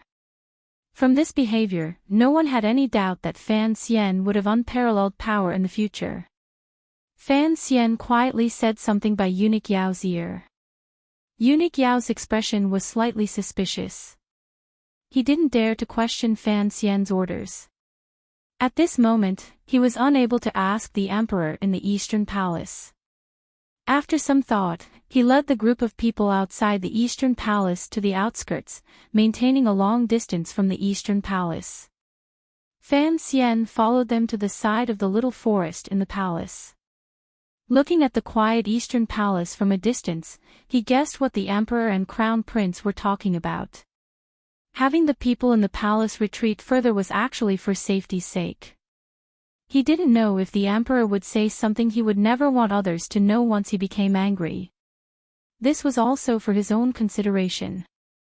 Only a few people in the world knew the true reason the emperor wanted to depose the crown prince. This matter had been single-handedly woven by him. The emperor knew of his cultivation. If he stood guard outside the Eastern Palace and heard the dark secrets in the palace, no one would be happy. Fan Xian pressed his dry lips together and looked at the Eastern Palace with eyes full of worry. He thought that Qin Qian was soft on the outside but hard on the inside. He was probably going to walk the same path as the second prince.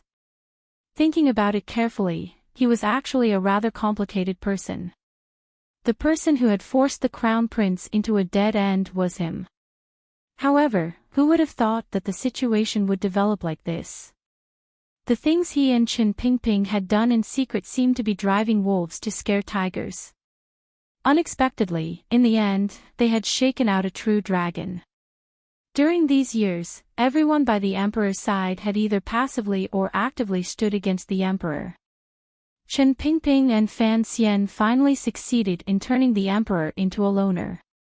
Although he was loner and widowed, he was still at the top of the world. Furthermore, once his aura was released, it was as if he could swallow the sun and moon. Fan Xian couldn't help but feel a chill in his heart. The situation in the Eastern Palace was not what Fan Xian had guessed. The emperor and the crown prince did not sink into some hysterical family drama quarrel because of the first few words. In the real royal family, there would never be someone as excited as Ma Jingtao. There was only coldness, gloominess, calmness, and cruelty. The emperor sat casually on the stone steps with his legs wide apart. Looking at the door of the Eastern Palace, he thought of many years ago when he waited outside the palace doors for the good news of the empress giving birth. That day, there was a joyous atmosphere in the imperial palace. The empress dowager was exceptionally happy, but her own mood was also somewhat solemn. Only when the woman outside the palace, who was also pregnant, send a letter did he become happy. He knew that the other party was indeed not an ordinary woman. She did not care about the dragon throne at all, nor did she think about seeking the seemingly alluring throne for the child in her belly. It was this attitude that made the emperor a little unhappy.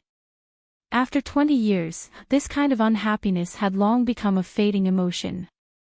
Occasionally, when he was in the little building in the rear palace and looked at the yellow-clothed woman in the painting, he couldn't resist grumbling. And she is your child, but is he not my child? It had been 20 years. The child who was destined to become the successor to the throne of the Qin kingdom had grown up and was sitting by his side. His long hair fell softly behind his back. There was only calm and resignation between his brows. The child in the womb of the woman outside the Eastern Palace was now outside the Eastern Palace, standing in some corner and watching the movements in the Eastern Palace. The emperor unconsciously took the teacup the crown prince had drunk from the clean table in front of the steps and brought it to his lips to take a sip. He didn't know whether it was hot or cold. In the end, the Qin kingdom has not been founded for long. For some reason, the emperor chose to speak from here. Slowly, he said, although Northern Qi is only the second generation, it inherited the throne of the Wei kingdom. Its internal structure is much more stable. A dozen years ago, the Northern Qi emperor suddenly died. The empress was young, and the prince was young. If it had been in the Qin kingdom, I'm afraid that the attempt to force the abdication would have succeeded. Even if he came out, it would not have succeeded.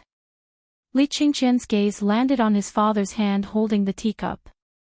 The reason it is like this is because the Qin kingdom has always been a country fought from the battlefield.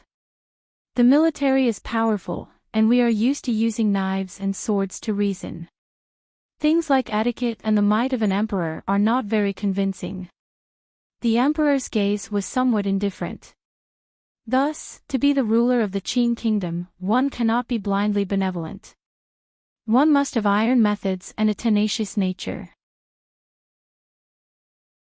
He turned his head to look at his son and said, "You grew up in the palace. When you were only 8, you already had the name of benevolence." Speaking of this, a glimmer of mockery appeared at the corners of the emperor's lips. "You just helped wrap the feet of a few injured rabbits, and those servants blindly tried to win mother's favor, saying that you would certainly be a benevolent ruler in the future. Blindly benevolent is cowardice. The Qin kingdom will unify the world. For 50 years, there will be endless strife. The old royal families everywhere will not be satisfied. I am only half a century old, but I have to lay down a foundation that will last for tens of thousands of years. I only had time to conquer this country.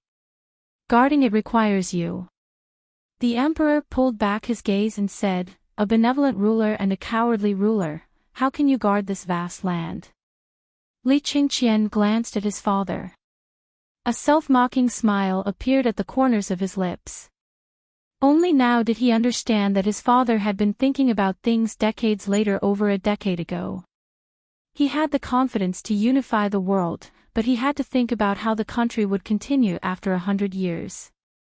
"That is why I brought Qingza out to fight with you." The emperor closed his eyes and slowly said, "Now that I think about it, at that time, you two were still young. I seem to have been a bit too hasty." Li Qingqian still did not open his mouth to reply. I had wanted to see if Qingza, that child, would have any future prospects. However, in less than a year, I saw that his thoughts were too fake. As an emperor, he should have an awe-inspiring aura, but he did not. The emperor's eyes remained closed as if he was narrating a distant story. "Thus, I was determined to pass the country to you. However, in those years, your behavior truly disappointed me. You lingered around the flower houses and indulged in sensual pleasures every night, turning your body into something unrecognizable." Li Qingqian smiled self-mockingly and finally slowly opened his mouth. "Father, at that time, I was only 14 or 15. I was just beginning to understand the ways of the world. I wholeheartedly thought that you were going to depose me.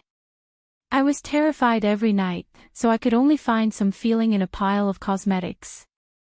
Strangely, the emperor did not get angry after hearing these words. On the contrary, he smiled slightly and said, Qingzhou was too restless, but he was clever. He finally saw clearly what I was thinking in my heart. However, he had already come out, so he could only continue walking. From this aspect, your second brother can be said to understand my heart deeply. Perhaps a knife can be ground until it breaks, but if it is not ground, it will never be sharp. The emperor opened his eyes and gazed calmly at his son. The second prince didn't sharpen you. On the contrary, he ground you dull. Coincidentally, Enji entered Jingdou. Li Qingqian smiled and thought of the first time he saw Fan Xian outside the courtyard. At that time, as the crown prince, he had never thought much of this assistant minister's son. Who would have thought that this assistant minister's son would, in the end, become his brother and become the hardest whetstone in his training for the inheritance of imperial power? You've improved a lot these 2 years. The emperor sighed and slowly said, I don't know if it's because you've matured at your age or if Yunrui has taught you many things, but everyone in court has acknowledged your identity as the crown prince. Your performance has also satisfied me. Hearing the words, Yunrui, the corner of Li Qingqian's mouth twitched involuntarily. Immediately after, he let go of his heart and smiled slightly with great courage. You had me follow my aunt to learn political affairs. Naturally, there was some effect. The emperor did not get angry. He only lightly said, it is enough for the so-called political affairs to be taught to you by the scholars Xu and Hu. In reality, you also know that what I had you follow Yunrui to learn is the art of scheming. Looking around the world, you won't be able to find many better teachers than Yunrui. How good it would be to continue like this, the emperor said quietly. The emperor said quietly, there are still many things that cannot be learned. When I am old, you should have seen many things. In the end, the heart of an emperor should also be refined. Only then will I be at ease to pass this kingdom to you. Li Qingqian's mood was a bit strange. Although he had been the crown prince since he was young, his father had always been too strict with him and lacked warmth. Thus, he had developed his timid personality. Although his personality had changed a lot these 2 years, it seemed to be the first time he had sat with his father like this and talked to each other. And she has told me everything about the situation in Jingdou, the emperor said warmly. Your performance was not bad. You behaved appropriately during the rebellion. However, there are a few problems. For the last time, Li Qingqian, as the crown prince, knelt by the emperor's side and bowed to ask for advice. There is no need for any warmth or fear in the struggle for power in the world. He Zhongwei led the imperial censor to defy orders in court, so you should have been beaten to death. The emperor's gaze was incomparably cold. And she convinced the civil officials in court to challenge you during the ascension ceremony. You should have killed him. He looked at his son as if teaching him for the last time. As long as someone is in the way, just kill them. On this point, you are not as good as Enji. The emperor continued, you didn't kill the 2 scholars of the Hall of Governmental Affairs and those civil officials and only locked them up. What use was that? This is the biggest mistake you made in the Jingdou matter. If Yunrui had personally handled this matter and not you and mother discussing it, perhaps Jingdou would have long been stabilized and the court would have been cleansed of blood. Fan Xian would not have had the time to act. Li Qingqian smiled bitterly and let out a long sigh. Gazing at his father, he quietly said, Father, do you know why I couldn't bear to kill those officials? Without waiting for the emperor to speak, Li Qingqian faintly said, Perhaps you have forgotten, at the beginning of your intention to depose the heir, it was these old officials who bravely stood out to oppose your edict and stand behind me to support me. Perhaps I am not a very powerful person, but I am someone who knows how to repay favors. Although the scholars Hu and Shu supported me for the sake of the country, I truly could not bear to act against them. The emperor was silent. No one knew what he was thinking. A moment later, he suddenly opened his mouth and said, "When I decided to depose you, there were still people who helped you redeem it." Li Qingqian was startled. Immediately, an image rose in his mind. On the road to Nanzhao, the green banner that had been following the diplomatic group faintly rose. He asked in surprise, "Fan Xian?" He knew 13th Wang was Fan Xian's person, but he didn't know why Fan Xian had done this. It was not until the emperor pointed it out now that he couldn't help but feel complicated emotions surge through his heart. He didn't know that the private matter between him and the eldest princess had been single-handedly destroyed by Fan Xian. He mulled it over in his heart and then thought of how Fan Xian had prepared to have him escape the royal palace at the beginning of the defeat. For a moment, he couldn't help being startled. The emperor narrowed his eyes slightly and said, "And she is a real person. Just like you, he occasionally has his true nature. I am not as good as him." After a moment of silence, the crown prince let out a long sigh. He then stood and kowtowed very seriously to the emperor. Solemnly, he said, "Father, I have always harbored resentment toward you. To be able to hear Father's instructions today, my heart feels much better. However, before I leave, I have something to say. Enough people in my family have died. Please, Father, be more lenient toward those who are still alive." Lenient meant that the emperor's methods in the past had been too harsh. The emperor's expression immediately became grave and stern. Hearing the words, "before leaving," for some reason, the emperor did not get angry. On the contrary, he looked at Li Qingqian with a complicated gaze. Slowly, he said, "I promise you." A gust of early autumn night wind poured in from the north of the royal palace and whistled along the corridors and gardens inside the palace. It added a sense of melancholy. "Live on. I can pretend some things have never happened." The emperor opened his mouth and said something that surprised Li Qingqian. A wretched smile rose to Li Qingqian's face. He knew what kind of person his father was. The emperor valued the heart. Since he had rebelled once, he would never be able to obtain the emperor's trust again. Furthermore, the matter between him and his aunt had already touched the emperor's sore spot. Although, no one knew why this was a sore spot. Li Qingqian would not accept a lifetime of house arrest. As a man of the Li family, he always had the courage to kill himself.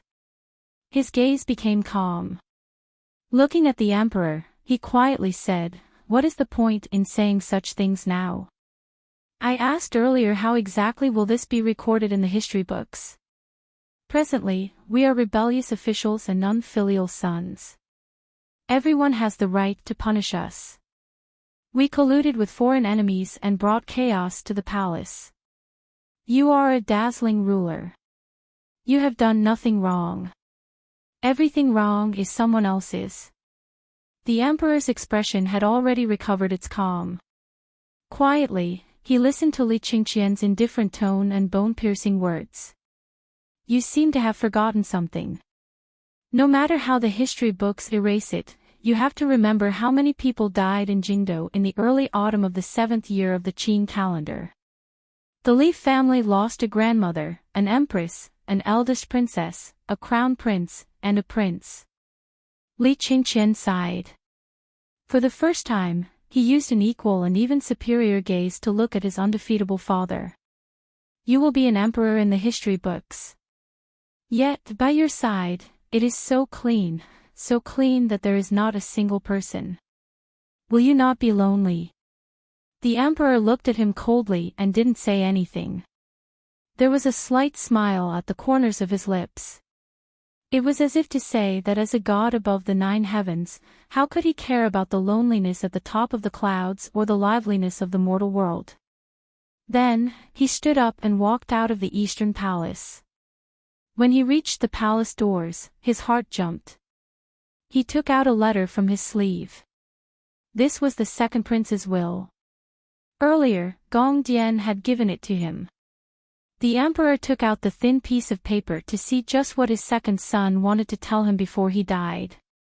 There were 2 lines of incomparably messy words on the paper. The brush strokes were dried up. It was clear that it had been written in a hurry. However, the turns were powerful. Like a knife or sword piercing the back of the paper, it was filled with anger and dissatisfaction. The third prince, Li Qingze, the first whetstone the Qing emperor had thrown to the court, shouted something similar to the crown prince's in his last will to his lofty father. However, the words he used were more bone-piercing and cutting, particularly the last 4 words. Widowed. Widowed. Lonely. Lonely. Old and without a wife was widowed. Ruling over the world without anyone close to him was widowed. Losing one's mother was lonely. Old and without a son was lonely. In the battle that stretched from Dong Mountain to Jingdo, the Qing emperor had defeated 2 great grandmasters in a row. He had lured out and purged the restless elements in the royal family and military, and picked out the sinister traitors in court. In one move, he had established the great achievement of unifying the world. This grand situation that had been constructed for decades had become reality. Without question, it was the most glorious time of the Qing emperor's life. However, the empress was dead. The woman from back then had long died. The empress dowager had died. The eldest princess, who had accompanied the emperor for 20 years and sacrificed her youth for him, had also died. The crown prince had died. The second prince had died. Everyone had died. Only the emperor was left, a lonely and desolate man. The Qing emperor looked coldly at the letter. His fingers trembled slightly. With a rustling sound, the letter turned into a pile of white powder and slid down between his fingers. Blown by the autumn wind outside the eastern palace, it scattered in all directions like a bleak snowfall. A glimmer of pain flashed through his eyes. His brows were furrowed tightly. The words his 2 sons said before they died pierced deeply into this ruler's heart. The white hair on the middle-aged man's temples grew darker. His gaze gradually dimmed. There seemed to be wetness at the corners of his eyes. However, his body remained straight and strong, unmoving. The doors of the eastern palace once again closed tightly. No one knew what had happened inside. Everyone knew that the dethroned crown prince, Li Qingqian, would certainly spend his last moments in this cold and cheerless palace. However, at some point, the royal palace's bell rang out again. Perhaps it was disdainful. It only coldly and emotionlessly watched his death. The emperor sent away all of the servants, leaving only Fan Xian to accompany him. Silently, he walked deep into the rear palace. Along the way, he passed the Qin corridor, the cold palace, and the overgrown weeds. Once again, he came to the little building that no one had come to for a long time. The father and son did not go up the building or look at the portrait in it. The emperor only glanced silently at the little building a few times. He then resolutely turned and left, following the path of autumn grass toward a place where no one was around. Fan Xian silently followed 3 steps behind him. There was a heaviness in the depths of his heart. There was no need to disguise it. It was truly heavy. Faintly, he could guess the emperor's current feelings. So many of his family members had died one after another. Although these family members were enemies he had to eliminate, no one could escape the ties of flesh and blood. The emperor was like a god, but he was still a mortal person. The Grand Supreme could forget emotions, but if he truly was the Grand Supreme, why struggle and struggle in this secular world? The successive deaths made even Fan Xian's emotions suppressed, much less the emperor. No matter what was said, this tired-looking middle-aged man was, in the end, a father, an elder brother, a husband, and a son. The two of them stood in the weeds up to their knees and maintained a tacit silence, looking at the quiet royal palace in the night. The emperor did not speak. Fan Xian was even more afraid to speak. He only carefully watched the expression on his profile. The emperor was silent for a long time and still did not speak. He had many things he wanted to say to someone, but Fan Xian was only his son. Let's return to the palace. Yes, Fan Xian replied. His expression was heavy. The emperor turned his head and happened to see this expression.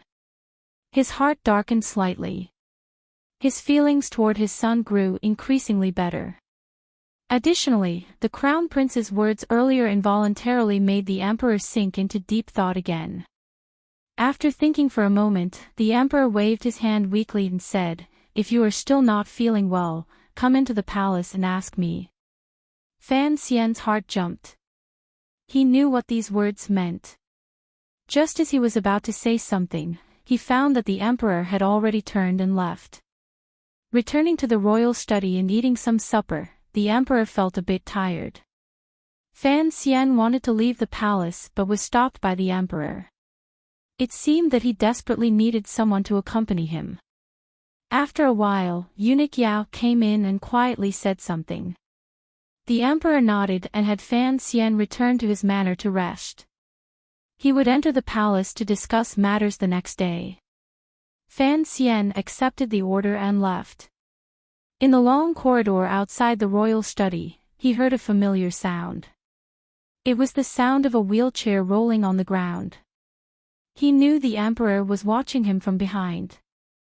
In the dim light of the royal study, his expression was warm. He bowed deeply to the old man in the wheelchair and said, "You're here." Chen Pingping had finally returned to Jingdou, to the royal palace, and to the emperor's side. Just when the emperor was at his loneliest and most needed, the royal study was silent. There was silence in the royal study. The emperor looked at his most loyal official, his closest friend, and his most reliable comrade. He closed his eyes and said, "I have forced these sons too hard. Writing these chapters is mentally and emotionally tiring. In the end, I did not make the emperor shed tears. Crocodile tears cannot move people. Sometimes, it is just a kind of self-pity and self-comfort.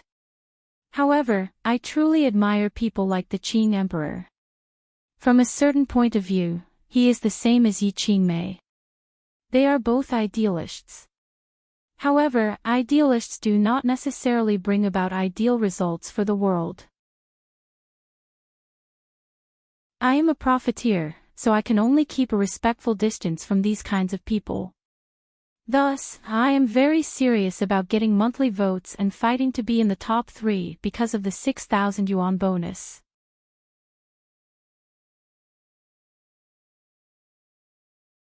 Chapter 588. It's been a long time since I wrote this. Little cotton-padded jacket refers to true love for each other. I hope everyone likes this chapter. What Chen Pingping, sitting in the wheelchair, and the emperor, sitting on the throne, talked about that night would remain a mystery until many years later. No one had the right to listen. Even eunuch Yao, who never left the emperor's side, was the same. This conversation was actually similar to the 2 conversations outside the royal study within a year. The words came from the emperor's lips, entered the official's ears, and did not pass to a third person. However, the present Jingdou had long known that the events of the past few months had all been secretly planned by the emperor and Director Qin. The 2 of them were only waiting for the enemy hidden in the dark to jump out and then capture them all in one fell swoop. The Qing emperor and Director Qin working together was truly too powerful. They were able to keep the entire Jingdou in the dark for half a month. Only now did people remember that many years ago, Director Qin had accompanied the emperor in his great undertaking of unifying the world. The old man in the wheelchair had saved the emperor a few times, and the emperor had also given him the greatest trust and honor. The older generation had never doubted Qin Pingping's loyalty to the emperor. This was a fact that had long been proven by history. It was only now that it was once again reflected. There were many speculations in the hearts of the people in Jingdo regarding this conversation. That night, when Fan Xian left the royal palace and hurried toward his manor, he did not pay attention to the conversation in the royal study. He also did not think that this conversation would have anything to do with him. He guessed that the emperor was just a bit lonely, while Qin Pingping was playing the role of a loyal official and temporary friend. The reality was not far from his guess. From a certain point of view, Fan Xian and his old emperor were truly similar. If the Qing emperor was the best actor in the world, hiding it from the world for 20 years, then Fan Xian was the second best actor, hiding his thoughts in his heart and hiding it from the Qing emperor. This was an unprecedented battle of acting skills. It was a battle of the heart. Fan Xian lifted the curtain of the carriage and stared in a daze at the silent and uneasy Jingdo night streets. He thought gloomily that he had obtained the emperor's absolute trust. He had won another battle in this battle, but why fight? How would he fight in the future? The worry and anxiety on his face were not faked, but came from the depths of his heart. Especially the complicated joy, worry, and bewilderment between his brows completely expressed his current mood. Brushing past the wheelchair, Fan Xian lowered his head in greeting. He saw the glimmer of warmth and congratulations in Qin Pingping's old eyes. He immediately understood that Cici had indeed been taken away by the director. Since he had already returned to the capital, Cici had also returned to the manor. However, he didn't know if she had given birth or if it was a boy or a girl. Thinking of this, how could he still be in the mood to think about the conversation in the royal study? His entire heart had already returned to Fan Manor. He urged his subordinates to whip the horses pulling the carriage. However, too many people had died these few days. Even though he knew that he might have become a father, Fan Xian only felt a faint satisfaction and not too much ecstasy. Wan He was grieving the death of her birth mother in the manor. After she returned to the manor, she didn't know how to deal with it. The carriage did not stop at the front gate of Fan Manor. Instead, it went straight in through a side alley and stopped at the corner gate left specially for the back garden. Without waiting for the carriage to come to a complete stop, Fan Xian had already jumped down from the carriage. Smiling, he glanced at the wife of the Ting family, who was welcoming him happily at the gate. He then walked toward his own manor. After a few steps, his smile disappeared. It was not that he was purposely putting on an act. It was truly because the arrival of a new life could not wash away the smell of blood brought by so many deaths in Jingdo. Walking past the flower hall and into the east wing, he was not surprised to find that the lights were still slightly lit. His father and Lady Lu were waiting for him in the room. The dim light shone on Minister Fan's face, illuminating his wrinkles and the joy in them. Minister Fan was looking at a baby in Lady Lu's arms. Although he managed to maintain the appearance of a stern master, he could not hide the joy in his eyes. When Fan Xian entered, he first bowed to his father and Lady Lu. He did not glance at the baby in Lady Lu's arms. Instead, he turned his gaze directly to the side of the bed. He saw Wan He sitting by the bed, holding Cici's hand and quietly saying something. Wan He's eyes were red and swollen like pink peaches. She appeared very pitiful. Her face had also become much thinner and looked haggard. However, she forced a smile and chatted idly with Cici, who was lying on the bed. After Fan Xian paused slightly, he walked over. Not caring that the two elders were in the room, he sat directly by Wan He's side. With a face full of smiles, he looked at Cici, who was leaning against the pillow.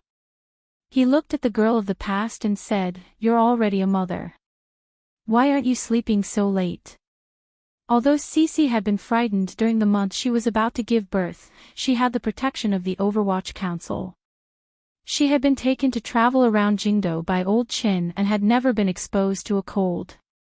She had exercised more than a normal pregnant woman, so she looked more energetic than a normal pregnant woman. In addition, this girl had grown up with Fan Xian and had been influenced to be free and at ease. She had a broad mind and did not become haggard because of the birth of the baby. On the contrary, her face had a bit more plumpness. She looked more like a lovely young woman. "Young master, you sleep all day. How can you sleep?" Cece was still used to calling him young master. Her brows were full of joy and the pride of being a mother for the first time. However, she forcefully restrained her words. Although her personality was relaxed, she was not a heartless idiot. She knew that too many things had happened in the capital. The young mistress's heart was filled with grief. She did not want to display too much at a time like this. However, after the young master entered the room, he did not even look at the baby in Lady Lu's arms and came to the side of the bed. Cece began to ponder in her heart. Could it be that she had given birth to a daughter and the young master was not happy? Her eyes dimmed a little. Even though Fan Xian was clever, he was still unclear about the thoughts of the women in the back of the manor. Looking at the girl's expression, he thought she was sad because she had no one to accompany her during childbirth. He smiled and prepared to open his mouth to comfort her. He didn't understand, but Lin Wan would understand, and Lady Lu would also understand. Seeing Lady Lu carrying the baby over to the bed, Wan smiled and gave Fan Xian a look. Quietly, she said, "Go look at the girl." Fan Xian was startled. He turned his head and saw Lady Lu looking at him with a slightly reproachful expression. Only then did he understand where the problem was. He smiled bitterly and took the baby from Lady Lu's arms. Carefully holding it in his hands, he looked at it and found that the baby in the swaddling clothes, the little baby girl, was not good-looking. Not only was she not as good-looking as Fan Xian, she was also not as good-looking as Cece's big eyes. As he looked at her, he couldn't help but laugh. He felt that he was being a bit silly. A newborn baby naturally could not be said to be good-looking. As long as it was healthy, it was fine. Lady Lu and the other 3 women saw him carelessly take the baby and were startled. They did not react and looked at him nervously, afraid that he did not know how to hold the baby. Lady Lu was about to reach out and snatch the baby back, but she did not expect Fan Xian to bend his left elbow slightly and support his neck with his arm. His right hand lightly clapped. Seeing this, everyone let out a sigh of relief, including Minister Fan. They all looked at Fan Xian in surprise. Wan who had been depressed for a long time, could not help but secretly laugh. At this moment, Fan Xian only cared about looking at his daughter. How could he care about how others looked at him? He did not think that in this world, there were very few men who were willing to hold a child, especially in a rich family like theirs. Furthermore, he was so familiar with it, like he was an old nanny. Everyone was stunned. Fan Xian held the baby and spoke gently to Cece. "The situation has been unstable lately, and it has been hard on you. But you know me. It is not that I do not look at the child when I enter the house because I do not like my daughter. It is just that in my eyes, children are not as important as adults. Your safety is the most important thing." Having been secretly reprimanded by Lady Lu and Wan Fan Xian naturally knew why Cece had been sad. He smiled and explained a little. He did not take it to heart, but he did not think that when his words fell into Wan and Cece's hearts, they each had different feelings. Cece's heart was filled with sweetness. She thought about when she was young, and how her young master had always muttered that giving birth was the hardest for a mother, and that giving birth to a boy or a girl was the same. Although she felt sweetness in her heart, she did not dare to show it too much in front of Juan. She knew that the young mistress had always been very kind to her. Furthermore, these 2 years she had wholeheartedly wanted a child, but she had always, thinking of this, Cece missed the last 2 sentences of Fan Xian's words. She carefully glanced at the young mistress, who still had her head lowered and was smiling warmly. For some reason, her heart ached and she felt sad for the young mistress. The women's thoughts were complicated, but Fan Xian held his daughter and looked closely at her. The more he looked, the more he liked her. When he had entered the room earlier, he had only cared about Cece's body and Juan Er's emotions. He had not thought much of his daughter.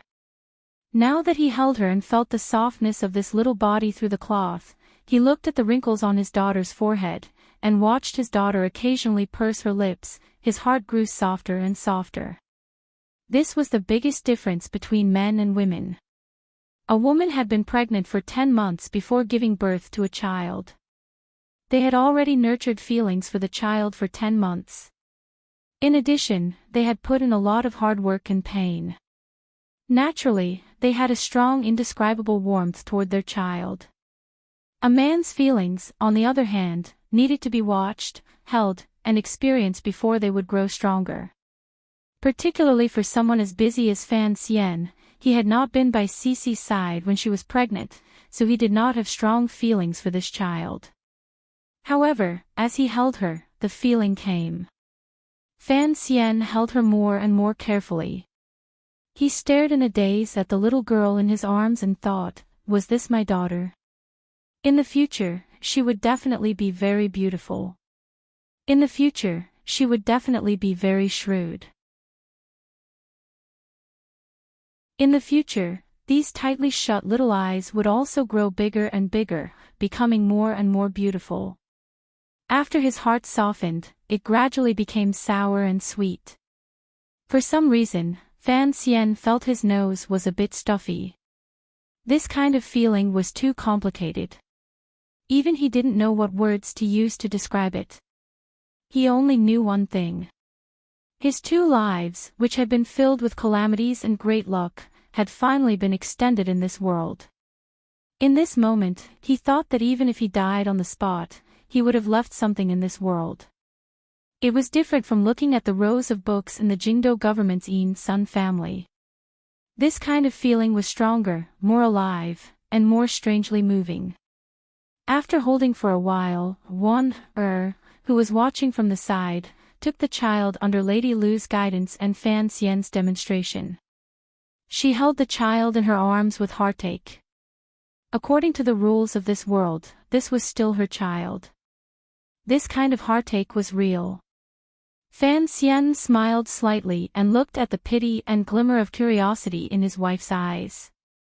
Only then did he remember that his wife was not very old. Under his care, she was not much different from a young girl. However, seeing Juan holding the child, it seemed that some of the pain in his heart had lessened slightly. He felt much better. It was already late at night. Everyone was a bit tired. However, this was the first life in the 3rd generation of the Fan Manor. Everyone was excited. Even Minister Fan did not shy away from staying in the room. He happily watched this scene and refused to rest. In the end, it was Lady Lu who said a few words and had the old nanny and wet nurse, who had been waiting outside, come in. Holding the child, she stood to the side and urged everyone to rest early. As Minister Fan was leaving, he suddenly thought of something. He prepared to call Fan Xian to the study to ask about the situation in the palace and the emperor's mood. Immediately after, he remembered that the child had been mentally and physically exhausted these days.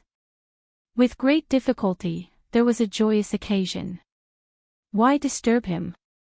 So, he didn't open his mouth. On the contrary, when the 2 elders left, Fan Xian happily asked, "Father, when I was in Jiangnan, I asked you to name her. What name did you give this girl?" He asked happily, but Minister Fan glanced at Lady Lu with a complicated gaze. Shortly after, he calmly said, "As a girl, there is no rush in choosing a name. First, you can just call her by a nickname." Fan Xiaohua, Fan Xian smiled and said, "You've thought of a nickname a long time ago." After these words were said, Lin Wan and Cici were both dissatisfied. They wondered how someone of their status could have such a common name. However, Cici didn't dare open her mouth in front of everyone. Wan noticed the old man's expression. Her heart jumped, but she didn't say anything. Fan Xian and Wan met each other's eyes. Only then did they remember something. Their expressions did not look good. After Minister Fan and Lady Lu left, he couldn't resist shaking his head and sighing. Looking at his daughter in the old nanny's arms, he said, "Will this girl's name also have to wait for the palace to bestow it?" Hearing this, Cici jumped in fright. What kind of explanation was this? Immediately after, she thought of the young master's other identity and quickly pressed her lips together, not daring to express any opinion. Lin Wan gazed at him and quietly said, "I heard the old master say that back then, your name was also given by the palace. I think it's not just a name. At the latest, the emperor will have you bring the child into the palace the day after tomorrow. Bestowing a name is a matter. The palace will probably send a group of old nannies and wet nurses for you to choose." Fan Xian raised his eyebrows and smiled coldly. "Those old bastards in the palace, if they come, then they come. I'll just raise them alone." Now, he had the confidence to speak. He was someone who dared to slap even the Empress Dowager, let alone those old fish eyeballs. However, after these words were said, the nanny in the east wing holding the baby girl became afraid. The wet nurse behind her lowered her head and didn't dare to breathe too loudly. Fan Xian glanced at them and calmly said, "I'll have to trouble you to take good care of the young lady, but there's no need for a wet nurse. Tomorrow, the mistress will speak with the mistress." Lin Wan glanced at him with confusion. What was her husband doing? Why was he kicking out the wet nurse? She watched as Fan Xian sat back down on the bed. Smiling, he asked Cici, "Is there milk?" Cici blushed slightly and nodded. Fan Xian smiled and said, "Then it's settled. The child has to be raised by herself. What's the point of having a wet nurse nurse the child?" Fan Xian thought, how do you people know the importance of breastfeeding? How much does colostrum sell for in the world? The doctor had said that the psychological effects of a mother breastfeeding a baby. He knew that no one in the world would understand these things if he told them, so he didn't discuss it with the two women and made his decision. The wet nurse to the side lowered her head and didn't dare to say anything. She thought to herself, what's wrong with a wet nurse? The reason the Fan family was able to prosper was because the ancestors in Danzhou had nurtured a few children of the royal family. The old nanny heard something else and looked at the young master, dumbfounded. Was the young master going to let his aunt raise the young lady herself? That was against the rules. Tomorrow, she would have to talk to the master and mistress about it. Fan Xian didn't know what the old woman was thinking, but he didn't care. He had worked hard in this world for 20 years. If he had to let others talk about how he raised his own daughter, then he would have lived his life in vain. He sat by Cici's side and said a few more words. He found that the girl was sleepy and forcing her eyes to stay open to talk. He couldn't bear it, so he smiled and said, "Hurry up and go to sleep. In the past, when we were in Danzhou, you were even lazier than me." Seeing Cici's hesitant expression, Fan Xian smiled and said, "You've been in the capital for a few years, and you've become muddle-headed. When you were little, I said that giving birth to a boy or a girl is the same. Although it's not a national policy, it's a family rule." When they returned to the master bedroom, a servant girl who had been rubbing her sleepy eyes brought hot water and prepared to serve the two masters to bed. Fan Xian waved his hand and shooed them out. He helped Wan sit on the side of the bed and looked seriously into her eyes. He said, I know the rules of the manor. The children of the mistress have to live with the first branch. Tears swirled in Lin Wan's eyes, but they didn't fall. These few days, she had suffered many blows. There was a lot of sorrow in her heart, but she had nowhere to pour it out. Cici had returned home today. Although she remembered that the baby girl was Fan Xian's flesh and blood and was happy in her heart and even faintly grateful to Cici, the emotions in her heart were incomparably complicated. In particular, Fan Xian faintly revealed that he didn't want her to participate. After a few mixed emotions, it made Wan sad uncontrollably. She was of noble birth and had a strange background. Her personality was like ice and snow. Her naivety was mixed with a hidden intelligence. In the end, she was still a woman. Any woman would always have a woman's meticulous thoughts. Fan Xian looked at her calmly. He knew that the eldest princess's death, the second prince's death, and the bloodshed of the royal family had already made it difficult for his wife to bear the burden. Using the softest tone he could muster, he said, You're thinking about it the wrong way, aren't you? I just don't want those nannies to taint our child. This child is still ours, but Cici is her birth mother. We can't just carry her over like this. Lin Wan sighed and gazed at her husband's face in front of her. In a quiet voice, she said, You don't have to be so careful in front of me. I know you're worried about me. She forced a smile. However, sometimes I do feel a bit jealous. Like the things you and Cici sometimes say, I don't really understand. Something about national policy or family rules or something. Fan Xian smiled helplessly. After all, Cici had grown up with him. Just like how he used letters to educate his younger sister, there were some things that belonged to that life. He held his wife's hands and quietly said, In the future, I'll tell you everything. Only we know. If other people want to know, I won't tell them. He paused and held his wife's hands tightly. Smiling, he said, I'll tell you everything about carriages, bridal sedan chairs, cars, and cannons.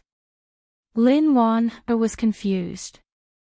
She knew about carriages and bridal sedan chairs, but what were cars and cannons?